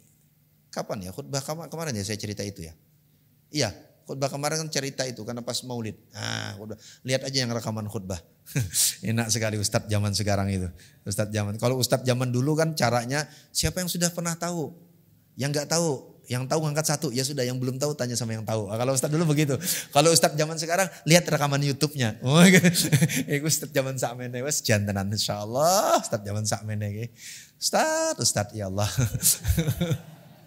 Ya Allah. Oke, ya wa amala bi jawab. Nah, makna pertama Quran itu dibaca situ dapat akhlak Nabi. Atau makna kedua dari kana khuluqul Quran itu setiap perilaku Nabi itu Quran. Sekalipun dia tidak matlu. Matlu itu sebenarnya dia tidak tertulis di dalam ayat. Kan sudah saya sering mengulangi cerita ini. Nabi ngasih makan orang tua di pinggiran kota Madinah, orang tua buta yang selalu mencaci maki Nabi, itu kan nggak ada di Quran. Itu nggak ada di Quran. Tapi itu akhlak Nabi. Lah itu Quran. Itu Quran. Padahal kalau kita begitu, ada orang ngomongin kita aja terus. Dilalah dia sakit, pas nengok itu kok gak mati ya sekalian? No itu dua orang dilihat, astagfirullah. Orangnya padahal sudah mau sembuh, kok ya parah sekali ya. Malah ditakut-takutin ngono. Saya dulu punya teman yang kayak gini 3 hari mati ya. Nengok orang sakit kok malah ngono gitu. Ya Allah ya Karim ya salam. Ya Allah. Oke, ya jadi yang dimaksud karena khuluquhul Quran itu bisa maknanya baca Quran kita dapat akhlak Nabi, atau ya semua cerita Nabi itu Quran. Walaupun tidak tersebut di dalam Quran. Ya semua akhlak Nabi, semua yang dilakukan Nabi selama 23 tahun atau bahkan sebelumnya itulah Quran. Itulah Quran. Nabi yang adil, Nabi yang murah senyum, Nabi yang suka sedekah, Nabi yang menyayangi anak kecil, Nabi yang menyayangi istrinya, Nabi yang menyayangi, yang menghormati orang tua, Nabi yang menghormati orang lain walaupun seorang Yahudi atau Nasrani. Ya itu Quran semua itu. Itu Quran semua, walaupun tidak disebutkan secara eksplisit, secara langsung di dalam Quran. Nah itu yang dimaksud dengan wa'amala bihi jawarihahu. Dia gerakkan seluruh anggota tubuhnya. Waja'alahu samirahu fi lailihi wa naharihi wa tamassaka bihi wa tadabbarahu nalika ta'tihi haqa'iq min kulli janibin wa illam yakun bihadhihi sifat. Kalau tidak begini sifatnya, kana fi'luhu mukadziban. Oh abot. Ujar Imam Nawawi, ujar Imam Zarkasi. Kalau ada yang ngamalkan tadi, ini penting Ki. Kan udah ngaji tadi kan? Ngamalkan tadi tapi hatinya tidak tunduk kepada Allah, mukadziban kata Imam Zarkasi. Pendusta dia. Oh berat nih. Pendusta dia. Kenapa? Dia dianggap mukadziban. Liqaulihi kamaru ya. Dia pendusta terhadap firman Allah. Artinya begini. Cerita-cerita tadi yang khawas tadi itu cara para sahabat, cara ulama, cara orang tertentu untuk tunduk kepada Allah lalu meminta kepada Allah. Jadi kita boleh, makanya kan ada orang sekarang yang patah hati baca Quran. Ya enggak apa-apa. Kenapa? Karena kita mau kembali kepada Allah Subhanahu wa ta'ala. Dikembalikan kepada Allah. Ya Allah, kalau memang dia jodohku, dekatkan. Kalau memang dia bukan jodohku, jadikan jodohku. Itu ngotot namanya. Itu mah ngotot namanya. Kan ada yang doa begitu kan. Itu bukan nego namanya. Yuk minta saja. Enggak. Tapi ya jadi beliau kasih tambih ini. Nah, urwiya anna arifan waqa'at lahu waqi'atan faqala lahu sadiqun lahu nasta'inu bi fulanin faqala akhsha an tabtila salati allati taqaddamat hadzal amr wa qad sallaituha wa qala sadiqu wa aina hadza min hadza qala li anni qultu fi shalah iyyaka na'budu wa iyyaka nasta'in. Jadi ada orang sholat ternyata dia mau sesuatu sendiri dalam pikiran dia minta tolong kepada seseorang. Oh enggak. Padahal dalam sholat kita bicara iyyaka na'budu wa iyyaka nasta'in fa in istaghastu bi ghairihi kadzabtu. Kalau aku minta kepada orang lain ya aku bohong. Kan dia punya kesusahan, suruh minta tolong orang lain, enggak mau dia. Enggak mau dia. Kenapa? Karena iyyaka na'budu wa iyyaka nasta'in. Kalau aku minta berarti bohong. Enggak, itu orang soleh. Tapi kalau kita mah nggak apa-apa minta sama orang lain. Yang penting diingat itu wasilah dari Allah Subhanahu wa ta'ala. Terakhir. Ngapunten nggih iki rada teoritis. Saya mau tutup dengan gini, sebentar saja itu. Kalau begitu, pertama, fadailul Quran dan khawasul Quran itu dia berisi rekaman refleksi dari pengalaman dan penerimaan personal Nabi sallallahu alaihi wasallam dan sahabat, bahkan orang-orang sesudah Nabi. Itu yang kalau dalam teori modern disebut dengan everyday religion. Dia muncul dalam pengalaman keseharian. Makanya cerita-cerita tadi itu kan cerita pengalaman keseharian. Ada hari ini orang lakoni ini. Jadi dan begitu kita keseharian kita tuh bisa kita isi dengan Quran misalnya. Ngapunten saya buka kartu nggih, saya buka kartu.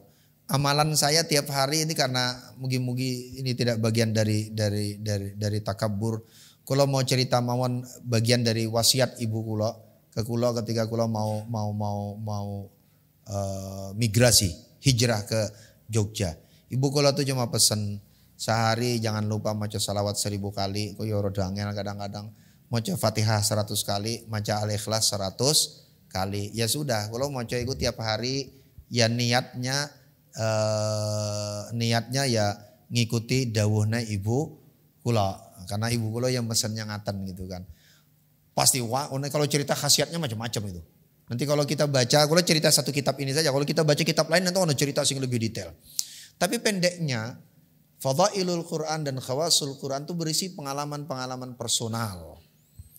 Dan yang masing-masing orang termasuk kita bisa punya pengalaman masing-masing yang berbeda-beda.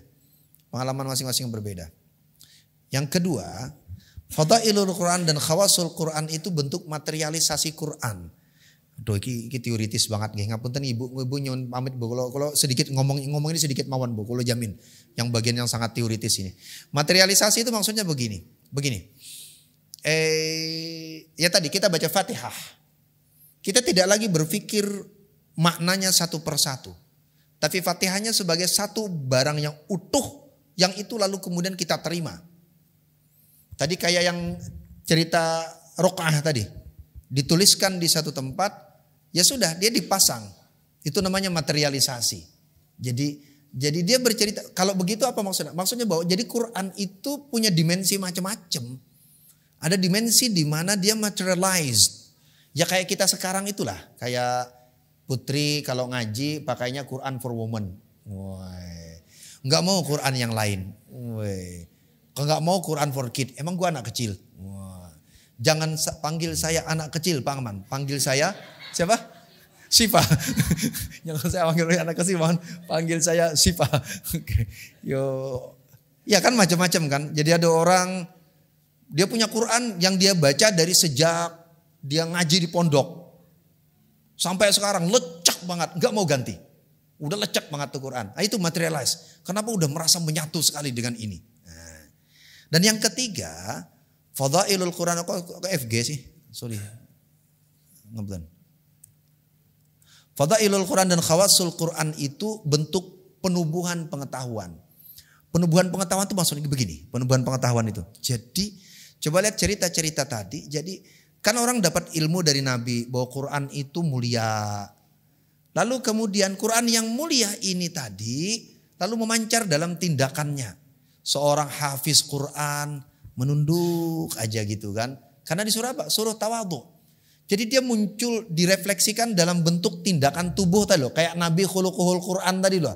Nabi kan gak lagi ketika Nabi senyum, Nabi gak nyebut ayatnya lagi. Ketika Nabi makan dengan akhlaknya, Nabi gak baca ayatnya lagi tentang bahwa makan makanan yang halal, makan dengan cara yang baik. Enggak, ayatnya gak dibaca lagi. Tapi dia otomatis saja, Nabi otomatis saja kalau makan begitu. Nah, fadail dan khawas itu bagi kita juga begitu. Bagi kita juga begitu. Jadi enggak lagi kita harus dalilnya opo, dalilnya enggak mikir itu lagi. Kalau mau sedekah ya sedekah saja, enggak usah cari ayat sedekah apa ya. Ya sudah sedekah saja. Karena keutamaan itu melekat di dalam tubuh. Itu yang disebut dengan penubuhan. Dan itu banyak. Ya contoh paling sederhana ya tadi karena khuluquhul Quran itu. Jadi Nabi selama 23 tahun gini kalau saya mau tutup. Saya sering sampaikan itu di kelas kalau kuliah. Gini sederhananya. Coba panjenengan eling-eling. Nek panjenengan moco 30 juz. Niku kira-kira pirang jam. Nek moco Bismillahirrahmanirrahim. Alhamdulillahirabbil alamin. Nek teman-teman santri sing simaan berapa jam selesai? 12 jam selesai enggak? Nek simaan. Nek santri simaan, santri-santri sing hafiz-hafizah berapa jam menyelesaikan? 12 jam rampung enggak? Nek ibu-ibu khatam berapa hari, Bu? Berapa, Bu? 3 bulan. Nggih, mboten napa-napa 3 bulan. Panjenengan khatam kayak Quran sabiji itu 3 bulan nggih. Kanjeng Nabi nerima Quran tuh 23 tahun. Padahal kalau mau 3 bulan kan bisa. Tetapi kenapa harus 23 tahun? Nah di sela-selanya nanti turun ayat, stop beberapa waktu. Turun lagi ayat, stop lagi beberapa waktu. Turun lagi ayat, stop lagi beberapa waktu.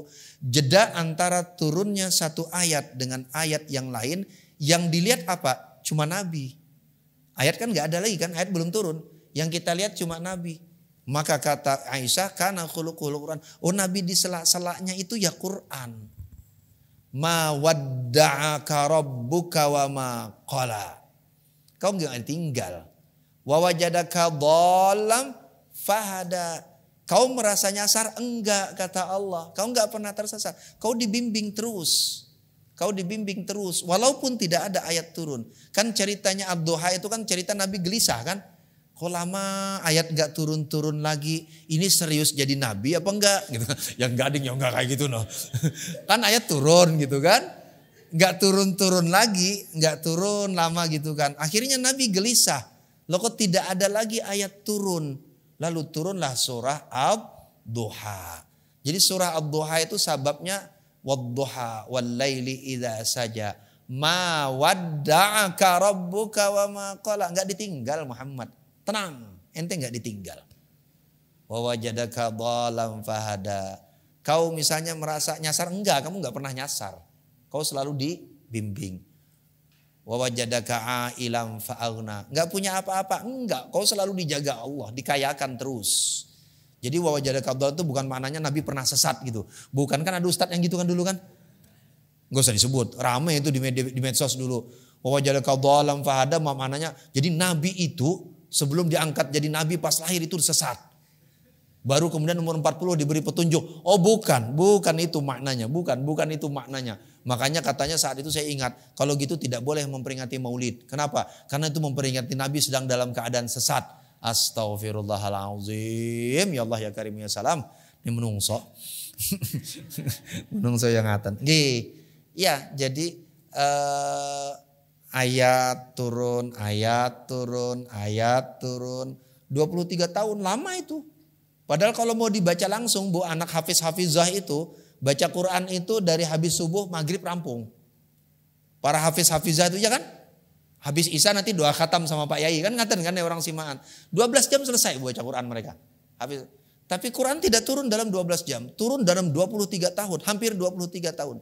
Kenapa? Yaitu rahasianya, penubuhan pengetahuan di diri Nabi. Jadi Qurannya itu akhirnya di mana? Oh, lihat Nabi. Contoh lihat Nabi, yaitu Quran. Nabi jalan, yaitu Quran. Nabi satu ketika lagi jalan sama sahabat, ada Umar di situ, datang orang Yahudi mengejar, lalu menarik Nabi hingga Nabi terjatuh. Umar marah gitu kan. Yahudi itu ternyata mau nagih, Nabi ngutang. Nabi ngutang sama dia, mana dia mau tagih sampai Nabi terjatuh. Umar marah, lu ikut narik Nabi tak apa ini? Oh no kata Nabi, ini urusanku, aku yang hutang. Dia nagih, oke nanti tak bayar kata Nabi. Udah dia pulang, Nabi ambil, lalu ambil pembayarannya. Nabi datang ke rumahnya, Nabi bayarkan kepada dia. Kaget dia, lu Nabi ngantar sendiri. Karena Nabi punya hutang, itu urusan Nabi sebagai pribadi. Nabi tidak mau sahabat yang lain terlibat. Dan Nabi harus bayar itu. Nabi antar sendiri bayarannya. Karena sebab itu si Yahudi malah masuk Islam. Lah itu Quran. Nah, itu yang dimaksud dengan penubuhan pengetahuan ini tadi. Nah, jadi cerita, ngapunten ini teoritis banget ini. Bahasanya aja tak bikin bahasa kayak bahasa Bantul gitu kan. Ini teoritis sekali. Jadi cerita fadail, cerita khawas itu menceritakan tadi ada aspek lain dari Quran. Ada aspek lain dari Quran yang aspek itu sangat manusiawi. Ini sangat manusiawi asalnya. Aspeknya sangat manusiawi, berbeda dari satu orang ke orang yang lain. Walaupun secara teoritis dia menjelaskan banyak hal. Wallahu a'lam bishawab. Nyun samudra pangapunten mugi-mugi manfaat barokah. Nggih wallahu a'lam bishawab. Kulo kembalikan ke Mas nggih. Assalamualaikum warahmatullahi wabarakatuh. Alhamdulillah Rabbil Alamin. Terima kasih kepada Pak Rafiq atas pemaparannya pada kesempatan malam hari ini. Kesimpulannya masih bisa dibaca teman-teman. Tunggu Riko. Ya, kita masuk ke sesi selanjutnya biar waktunya dalam setengah jam ke depan lebih leluasa teman-teman untuk lebih memperdalam materi pada kesempatan malam hari ini. Saya beri kesempatan, ada teman-teman yang mau bertanya.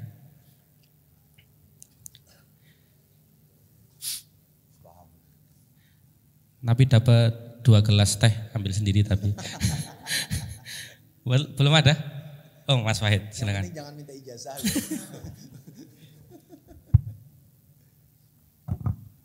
Ya, Assalamualaikum warahmatullahi wabarakatuh.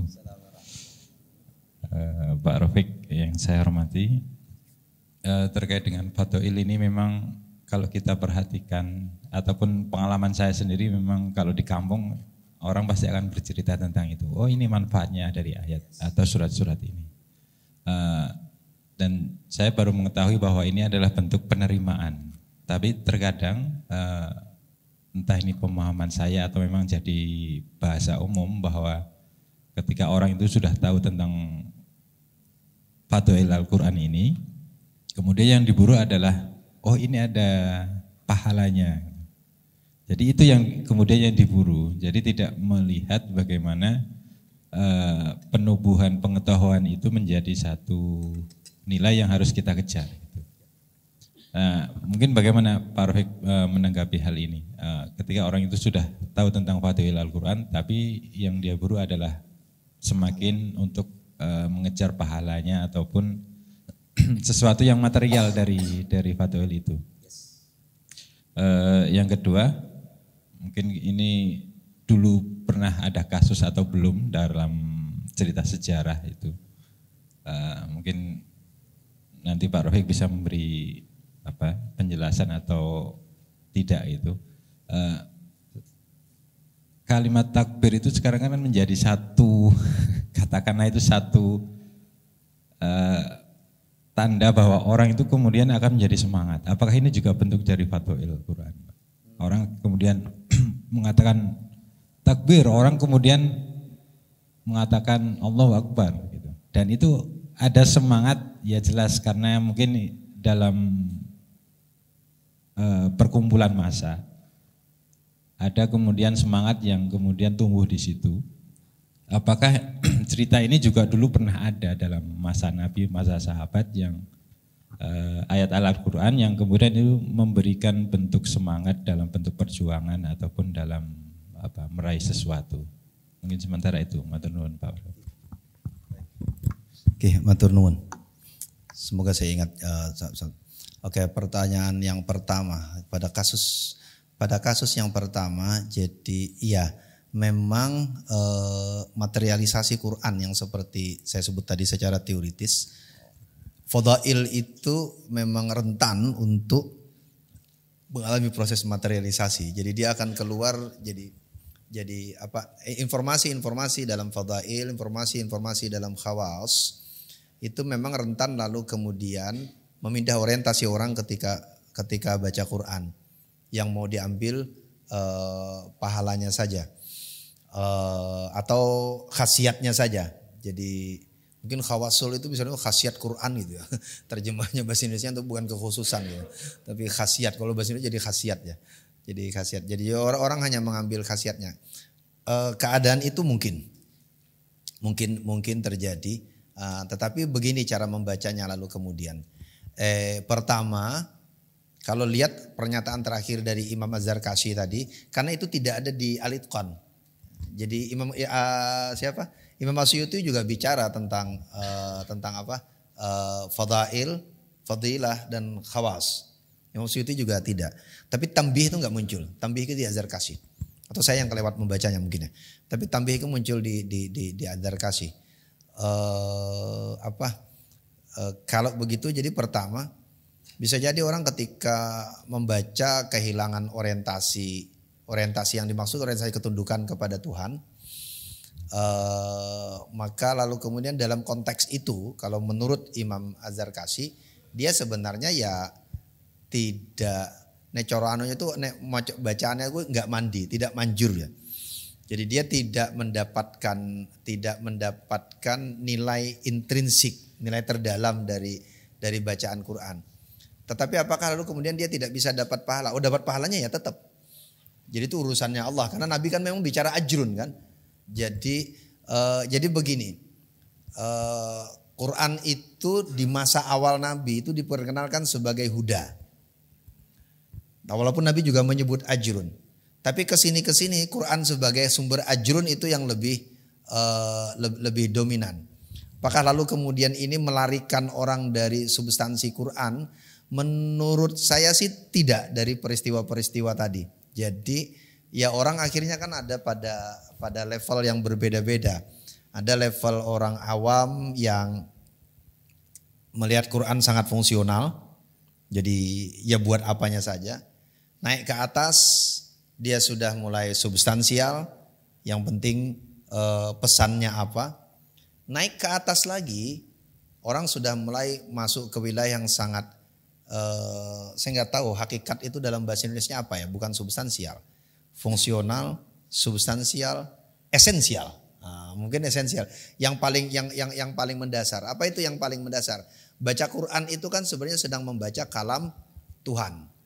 Jadi gini menggambarkannya. Yang esensial itu, esensialis jadinya itu. Quran itu seperti surat cinta dari Tuhan. Saya kayaknya pernah ceritakan ini. Maka ketika kita membacanya, kita sedang membaca surat cinta itu. Ketika kita membaca surat cinta, bisa jadi mulut kita membaca kata-katanya, tapi hati kita bergemuruh dengan rasa cinta itu. Sehingga apapun yang muncul dari kata-kata itu menjadi tidak penting. Yang penting dia dibaca dan diucapkan. Cinta itu yang lebih mendominasi. Ya seperti itu sebenarnya orang membaca Quran. Jadi kita bisa memahami makna, tapi yang kita kejar ya kedekatan dengan Tuhannya. Tetapi pada wilayah-wilayah tertentu, cerita-cerita ini tadi, ada orang awam yang lebih mendahulukan ajrun, dan pada level itu ya kita nggak bisa nyalahkan juga, karena tidak bisa semua orang punya kemampuan untuk bisa naik ke level yang esensial itu tadi ya. Tetapi menurut saya lagi, bisa jadi saya salah. Ketika hadis yang membaca tadi itulah, yang mahir dapat bangkit sama orang mati, kalau meninggal bangkitnya sama orang-orang mulia, yang tidak mahir nanti dapat 2 pahala. Nabi sebenarnya sedang memberi leveling ini tadi. Jadi ada level orang yang penting bacaan Qur'annya dapat pahala atau mengambil keuntungan. Tapi ada orang yang bacaan Qur'annya untuk meninggikan derajatnya di hadapan Allah. Bisa jadi yang paling bawah ini awam. Dan itu kebanyakan orang. Mungkin juga kita gitu kan. Kayak kita baca Fatihah, lagi-lagi baca Fatihah. Itu kadang-kadang gak mikir baca Quran. Cuma kelengkapan sholat saja kan. Kalau kita gak sholat ya gak baca Fatihah. Gak baca Fatihah sama sekali. Bacanya karena kita sholat kudu baca Fatihah. Ya akhirnya baca Fatihah. Di luar sholat ya gak pernah dibaca tuh Fatihah. Apalagi mikir maknanya. Apalagi mikir. Ya tapi gak apa-apa. Tunai itu tetap tunai itu. Jadi ya itu ya, jadi menurut ya, bayangan saya sih kalau saya memahami tadi, Nabi memang memberi ruang yang banyak kepada semua orang untuk bertemu dengan Quran, termasuk yang ajrun tadi. Jadi yang ajrun tadi, jadi tidak juga bisa disebut sebagai menyimpangkan. Apa sih yang kedua tadi apa? Mungkin dalam sejarah dulu ada ayat. Oke, yang takbir tadi ya. Ya. Oke, saya tidak membaca secara spesifik, jadi saya tidak bisa beri jawaban spesifik tentang itu. Nanti tak coba lihat dulu ya dalam kitab-kitab sirah. Tetapi yang pasti begini, ungkapan takbir itu kalau dulu itu kan diungkapkan sebagai menunjukkan ketundukan diri kepada Tuhan. Itu yang bisa menggetarkan lawan lalu menguatkan diri. Kan itu yang terjadi gitu kan. Karena dengan takbir itu orang sebenarnya sedang pasrah. Bukan sebaliknya. Kalau kita kan takbir lagi sombong. Takbir. Wah lagi galak-galaknya. Takbir itu ungkapan pasrah. Kenapa? Karena Tuhan yang paling besar. Dan orang yang dalam titik kepasrahan itu udah gak punya rasa takut lagi. Kenapa? Karena Allah yang paling besar. Lebih besar dari aku, lebih besar dari kamu. Ya sudah, perang saja. Makanya diucapkan di medan perang kan buat penyemangat. Nah, tetapi saya jadi ingat gini, bukan tentang takbirnya. A'udzubillahi minasyaitonirrajim. Bismillahirrahmanirrahim. Idza jaa nasrullahi wal fath wa ra'aitan nasa yadkhuluna fi dinillahi afwaja. Ketika datang pertolongan dari Allah dan kemenangan, lalu kau lihat manusia semuanya masuk ke dalam Islam. Menang kan berarti kan? Apa yang dilakukan dengan kemenangan itu? Kalau kita nih menang ngapain? Takbir.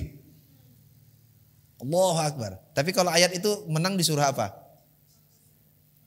Fasabbih bihamdi rabbika wastaghfirhu innahu kana tawwaba. Orang justru disuruh bertasbih. Tasbih. Kalau takbir itu bentuk ketundukan bahwa Allah yang maha besar, kita semua kecil, maka you juga kecil, tidak ada yang lebih besar dari Allah. Kalau tasbih itu menundukkan diri bahwa tidak ada yang sempurna, karena yang sempurna hanya Allah. Kenapa? Karena kemenangan itu rentan membuat orang merasa sempurna. Makanya kemenangan itu dalam Quran diikuti dengan perintah tasbih. Untuk apa?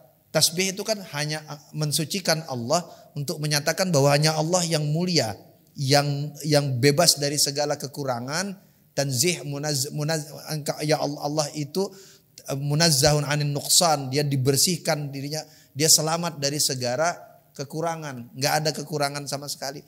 Kita yang punya kekurangan. Ya, jadi ketika menang kalau dalam Quran orang suruh bertasbih.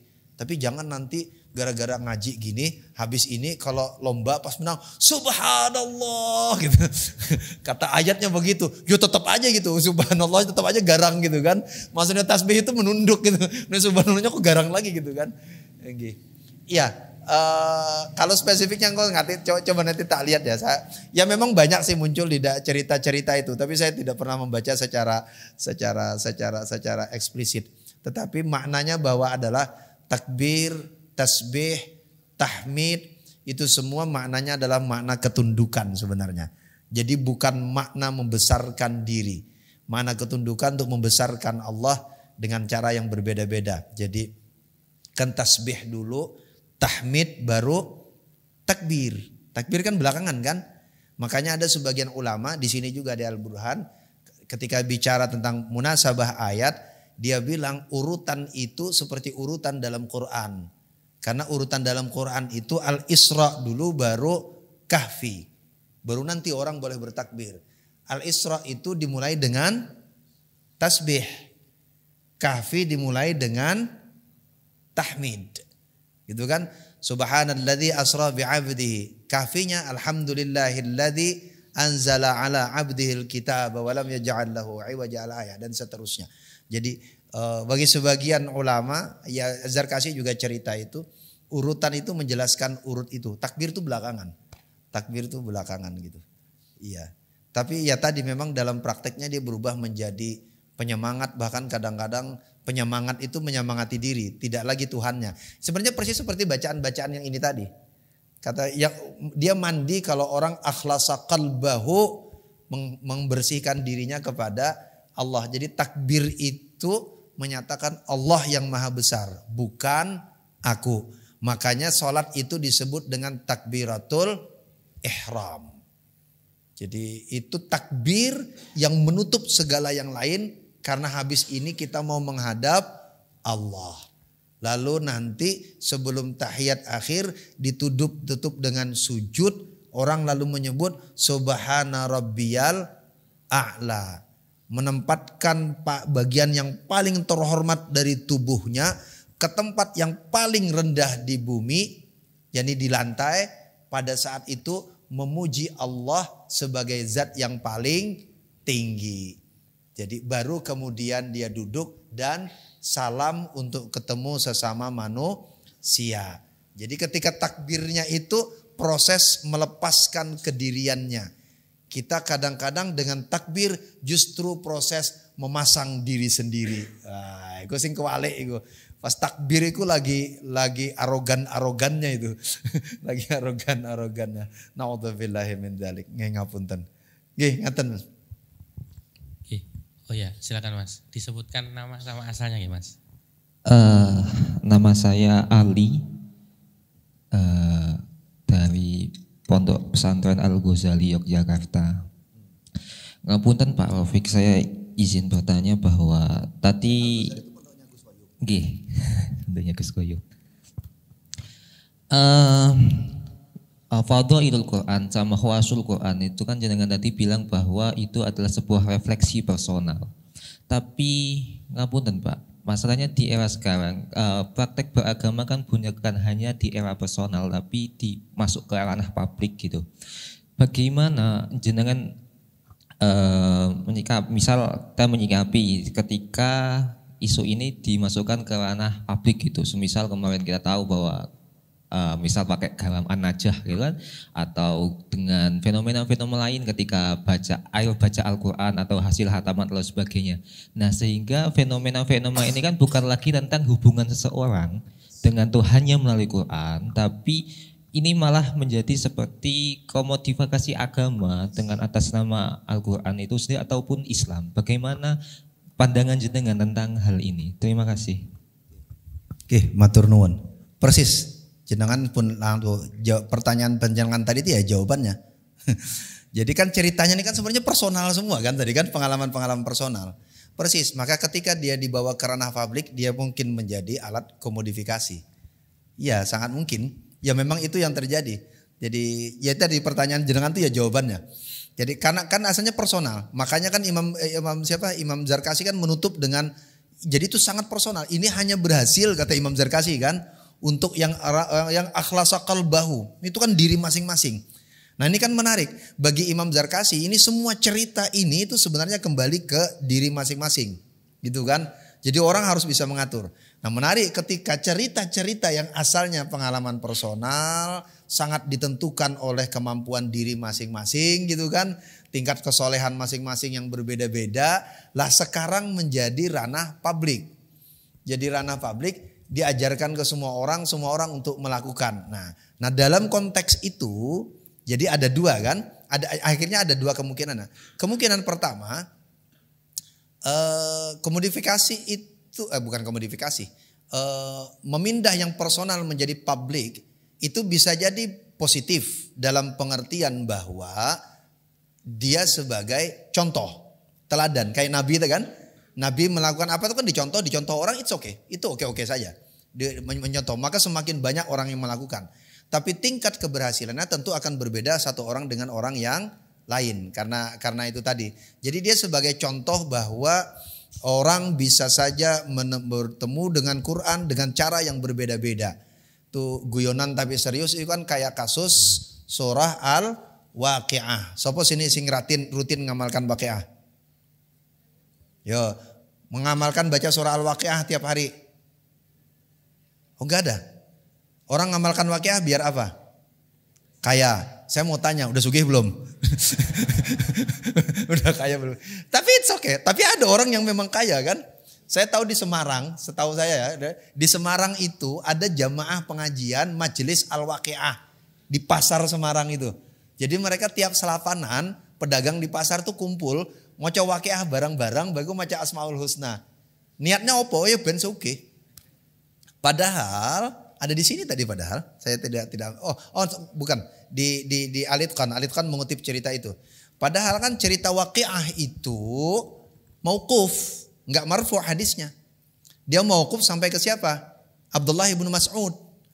Hanya karena Abdullah kayaknya dulu sudah pernah cerita ya. Coba cek nanti di video yang mana gitu kan. Wah enak Ustadz Samene wes jan tenan Ustadz. Tinggal tunjuk. Enggak tuh maksudnya biar viewernya naik gitu kan. Ya Allah, ya Karim, ya salam. Enggak naik viewernya naik kan buat MJS gitu kan. Oke. Tapi ala kula gini saya singkat kata kalau saya ceritakan secara singkat. Itu kan gara-gara Abdullah bin Mas'ud ditawarin harta dari Baitul Mal oleh Utsman bin Affan dengan beberapa versi riwayatnya. Ada beberapa versi riwayat Abdullah bin Mas'ud lalu kemudian menolak, lalu sama Utsman bin Affan ditawarin, kalau gitu gini deh Kang, sesuk nek panjenengan meninggal, sadarinya meninggal wasiat mawon nggih. Napa wasiatna? Wasiatnya nek panjenengan meninggal, anak cucu anak turun panjenengan akan kita beri harta dari Baitul Mal. Karena Abdullah bin Mas'ud ini sahabat besar bersama dengan Nabi, tapi nggak pernah dikasih harta dari Baitul Mal karena tinggalnya di Kufah, jauh gitu kan. Lalu akhirnya zaman Utsman dikabarin, Kang, kono sahabat gede, kono guru Quran dikirim Nabi dulu, nggak pernah diopeni pakai harta Baitul Mal. Akhirnya Utsman mangkat atau riwayatnya Utsman ngirim orang ke sana. Gitu ceritanya, ngasih harta Baitul Mal ditolak. Ini udah miskin, sombong, keren nih gue. Udah gak punya apa-apa dia gak mau gitu kan. Nah, disuruh gitu, kalau gitu wasiat aja deh. Kalaupun kau tidak mau menerima ini, wasiat. Kalau nanti kau meninggal, nanti anak turunmu kita kasih harta dari Baitul Mal. Apa kata Utsman? Kata Abdul, oh enggak. Laqad sami'tu anna Rasulullah sallallahu alaihi wasallam qala, aku pernah dengar kata dia bahwa Nabi sallallahu alaihi wasallam pernah bersabda, man qara'a suratal Waqiah, siapa yang membaca surah Al-Waqiah kulla yaumin wa fi riwayatin kulla lailatin, siapa baca surah Al-Waqiah tiap hari atau tiap malam, bari aminal afat atau bari aminal faqat, dia akan bebas dari kefakiran, bebas dari kemiskinan.